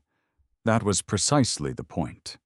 Ethics, he reminded them, was built from ordinary decisions repeated consistently. After the seminar ended, a young supervisor approached him. "My father always told me paperwork was a waste of time." Willie smiled politely. "I understand why people think that. But paperwork becomes evidence when memory fails." The supervisor considered that for a moment. "I've never looked at it that way." "I hadn't either once." The young man thanked him before leaving. Watching him walk away, Willie wondered how many future problems might quietly disappear because someone had decided to document something correctly. That possibility alone made every presentation worthwhile.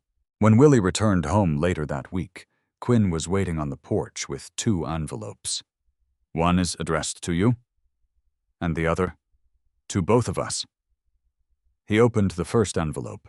It contained a handwritten note from Harold Mason. "Dear Willie, I finally finished organizing the last boxes from my garage. There is nothing important left. No hidden evidence, no forgotten records, just old tools and ordinary memories. For the first time in 20 years, I feel like everything that needed to be said has finally been said. Thank you for helping me believe that waiting wasn't the same as giving up. Your father would have understood. Harold." Willie folded the letter carefully. "He sounds peaceful." Quinn nodded. "I think he finally is." The second envelope came from Richard Holloway. Its contents surprised both of them. Inside was an invitation. Richard planned to donate his personal legal archive to a university law library. A small dedication ceremony would accompany the donation. At the bottom of the letter, he had written one additional sentence. "I would be honored if both of you attended." 3 weeks later, they arrived at the university. The ceremony was modest. A few professors, several law students, former colleagues, no reporters. Richard insisted upon that. He stood behind a simple podium. "I practiced law for many years," he began, "but these files never truly belonged to me. They belonged to the people whose honesty preserved them." He paused. "I merely kept them safe." When the applause ended, Richard stepped away from the podium and approached Willie. "I have one final gift." He handed Willie a small leather notebook. "It isn't evidence." It never was. "What is it?" "Your father's maintenance journal." Willie looked surprised. "So, I thought everything had already been transferred." "Everything relevant to the investigation had. This was personal." Willie carefully opened the notebook. Most pages contained routine reminders. Replace garage light. Buy oil filter. Call Rebecca on Thursday. Then he reached the final page. Written neatly across the bottom were only 2 sentences. "Leave every place better documented than you found it. Leave every person better treated than you found them." No signature appeared beneath the words. None was necessary. Willie smiled quietly. "That sounds exactly like him." Richard nodded. It certainly does. The notebook came home with Willie that evening. He placed it beside Daniel's letter inside the family safe. Not because it contained legal significance, because it contained something equally valuable. Character. Months later, Willie received an unexpected email from one of the managers who had attended his first ethics seminar. The message explained that a routine documentation procedure introduced after the training had uncovered a supplier billing error before any financial loss occurred. No fraud, no criminal conduct. Simply an honest mistake identified because employees had begun keeping more accurate records. The email ended with one sentence. Your presentation probably saved us months of unnecessary confusion. Willie leaned back in his chair. He smiled. No headlines would ever mention that outcome. No newspaper would report it. No courtroom would celebrate it. Yet this quiet success mattered, perhaps even more than the investigation that had changed his own life, because this time the records had prevented a problem instead of explaining one afterward. That evening, he shared the email with Quinn. She finished reading and smiled. Your father would have loved this. I think so. He always believed prevention was better than investigation. Willie nodded. I finally understand why. As the sun began setting beyond their backyard, they sat together on the porch swing. Neither felt the need to fill the silence with conversation. The quiet itself had become comfortable. Not because life had become perfect, because it had become honest. Willie thought about the long path that had brought them here. A suspicious Friday afternoon, a hotel lobby, an elderly judge, a sealed envelope, an old photograph, a storage unit, a father's letter. Every step had seemed isolated at the time. Looking back, they formed a single, uninterrupted path leading toward the truth. He realized something else as well. The greatest legacy Daniel Bennett left behind was not the investigation that eventually unfolded. It was the example that continued influencing people decades later. Harold found peace. Richard completed his work with dignity. Judge Callahan fulfilled his promise. Quinn protected the truth despite personal sacrifice. Willie dedicated his career to helping others choose integrity before crisis. None of them had sought recognition. Each had simply accepted responsibility. The evening breeze gently moved through the maple tree in the front yard. Quinn rested her head against Willie's shoulder. What are you thinking? He looked across the quiet neighborhood before answering. I'm thinking that truth doesn't just survive. It grows, she smiled, one honest decision at a time. He nodded. Exactly. By the second year of the National Ethics Review Program, Willie Bennett no longer measured success by promotions, commendations, or performance reports. He measured it by the questions people asked. Early in the program, managers had often asked how to avoid liability. Now they asked how to improve accountability. The difference seemed small. To Willie, it meant everything. One autumn morning, he traveled to a manufacturing facility that had recently volunteered for a comprehensive ethics review. Unlike many organizations he had visited before the leadership team requested the review, before any regulatory concerns had emerged. That alone impressed him. The plant manager greeted Willie with a firm handshake. We're glad you're here. I'm glad to help. I'll be honest, the manager admitted. Nothing appears to be wrong. Willie smiled.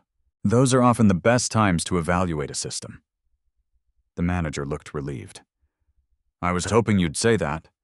For 2 days, Willie met with supervisors, engineers, inspectors, and warehouse employees. He reviewed procedures, he observed inspections, he watched how maintenance reports moved from technicians to management. Most of the systems worked well. Still, Willie noticed one recurring issue. Several employees relied on verbal updates instead of recording minor equipment observations. No one intended to hide information. They simply believed certain details were too small to matter. During the closing meeting, Willie addressed the issue. I don't believe anyone here is acting dishonestly. The room remained attentive. But good systems should never depend on perfect memories. He pointed toward a maintenance log. Small observations become valuable because they create patterns. If each observation remains inside someone's memory, the pattern disappears. The maintenance supervisor nodded slowly. We've always trusted our experience. And experience matters, Willie replied. But documentation allows experience to help the next person. The recommendation required only a minor procedural change. Every unusual observation, no matter how insignificant, would receive a written entry. No expensive software, no complicated policy, just consistent documentation. 3 months later, Willie received a follow-up report. The new procedure had identified a recurring vibration problem in one production line. Engineers corrected the issue before it caused equipment failure. No injuries occurred. No production shutdown became necessary. The plant manager included a handwritten note. Sometimes the smallest records prevent the biggest problems. Willie folded the note with quiet satisfaction. He thought immediately of Daniel Bennett. Years earlier, his father had documented small irregularities that many people considered insignificant. Those small records had eventually revealed a much larger truth. History had repeated itself. Only this time, the outcome prevented harm before it happened. One evening, Quinn found Willie reading through several thank you letters from organizations that had completed the ethics program. You keep every one of them. I do. Why? He looked up from the stack. They remind me what this work is actually about. She picked up one letter. Most contained no dramatic stories. Instead, they described improved record-keeping, stronger internal reporting, clearer communication, and greater trust between departments. They're ordinary, Quinn observed. Exactly, he smiled. Integrity usually looks ordinary. The following weekend, they visited Daniel Bennett's gravesite once again. The cemetery looked peaceful beneath bright October skies. Willie carried no flowers this time. Instead, he carried a copy of the National Ethics Review Program handbook. After kneeling beside the headstone, he placed the handbook gently against the polished stone. You helped write this, he said quietly. Not with words, with example. The handbook contained no reference to Daniel Bennett, no dedication, no acknowledgement. Yet nearly every principle inside reflected lessons Daniel had practiced decades earlier. Create accurate records, preserve original documents, report facts honestly, protect evidence, respect procedure. Willie realized that his father's influence had reached people who would never know his name. Perhaps that was the purest kind of legacy.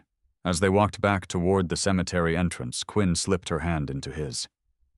You seem peaceful. I am. You used to come here looking for answers. I know. And now, I come here to say thank you. Several weeks later, the National Association of Compliance Professionals invited Willie to deliver the closing address at its annual conference.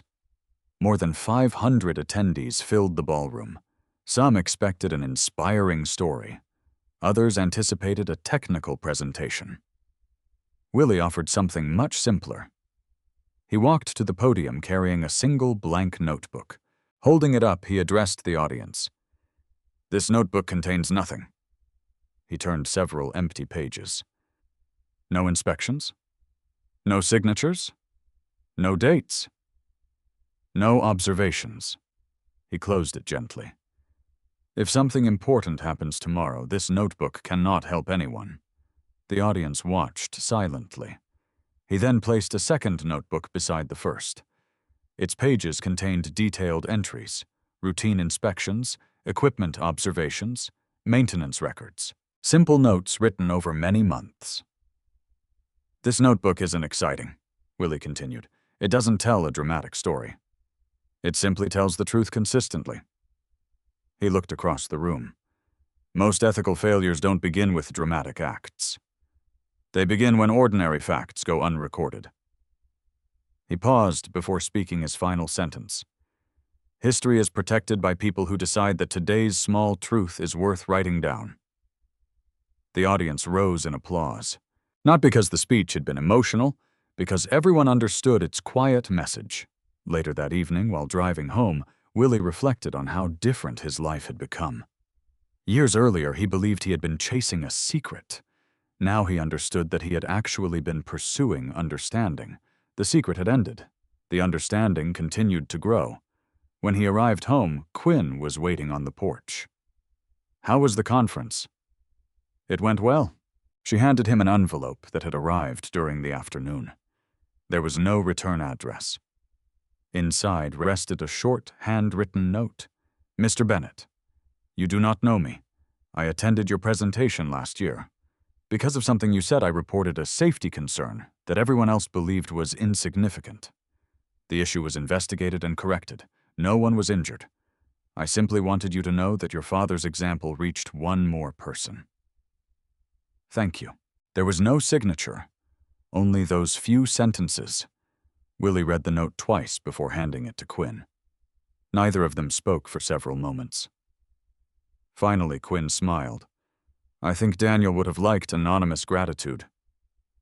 Willie nodded. "He never wanted recognition. He wanted people to do the right thing." He looked toward the quiet street where autumn leaves drifted across the sidewalk. For the first time since that mysterious Friday at the Grand Meridian Hotel, Willie realized the story no longer belonged to the past. It continued every time an honest person chose accuracy over convenience, truth over assumption, and integrity over silence. That was a story with no final chapter, because each generation would have the opportunity to write the next page. Every great story reminds us that the most important victories in life are rarely won through power, wealth, or revenge. They are earned through integrity, patience, and the courage to do what is right, even when no one is watching. Trust can be shaken by fear, appearances, and misunderstanding, but the truth has a remarkable way of revealing itself to those who refuse to abandon honesty.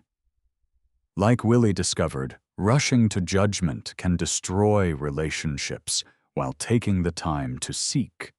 The facts can restore them. We may not control how others treat us, but we always control the choices we make, the values we uphold, and the legacy we leave behind. A single act of integrity may seem insignificant today, yet it can inspire countless others tomorrow. The smallest truthful record, the quietest act of kindness, or the hardest honest decision can echo across years in ways we may never fully understand. In the end, success is not measured by how loudly the world applauds us, but by whether we leave people, places, and situations better than we found them. May this story encourage you to choose truth over assumption, patience over anger, and character over convenience, because those choices shape not only your future, but also the lives of everyone around you. If this story touched your heart, or made you reflect on your own life, we'd love to hear from you.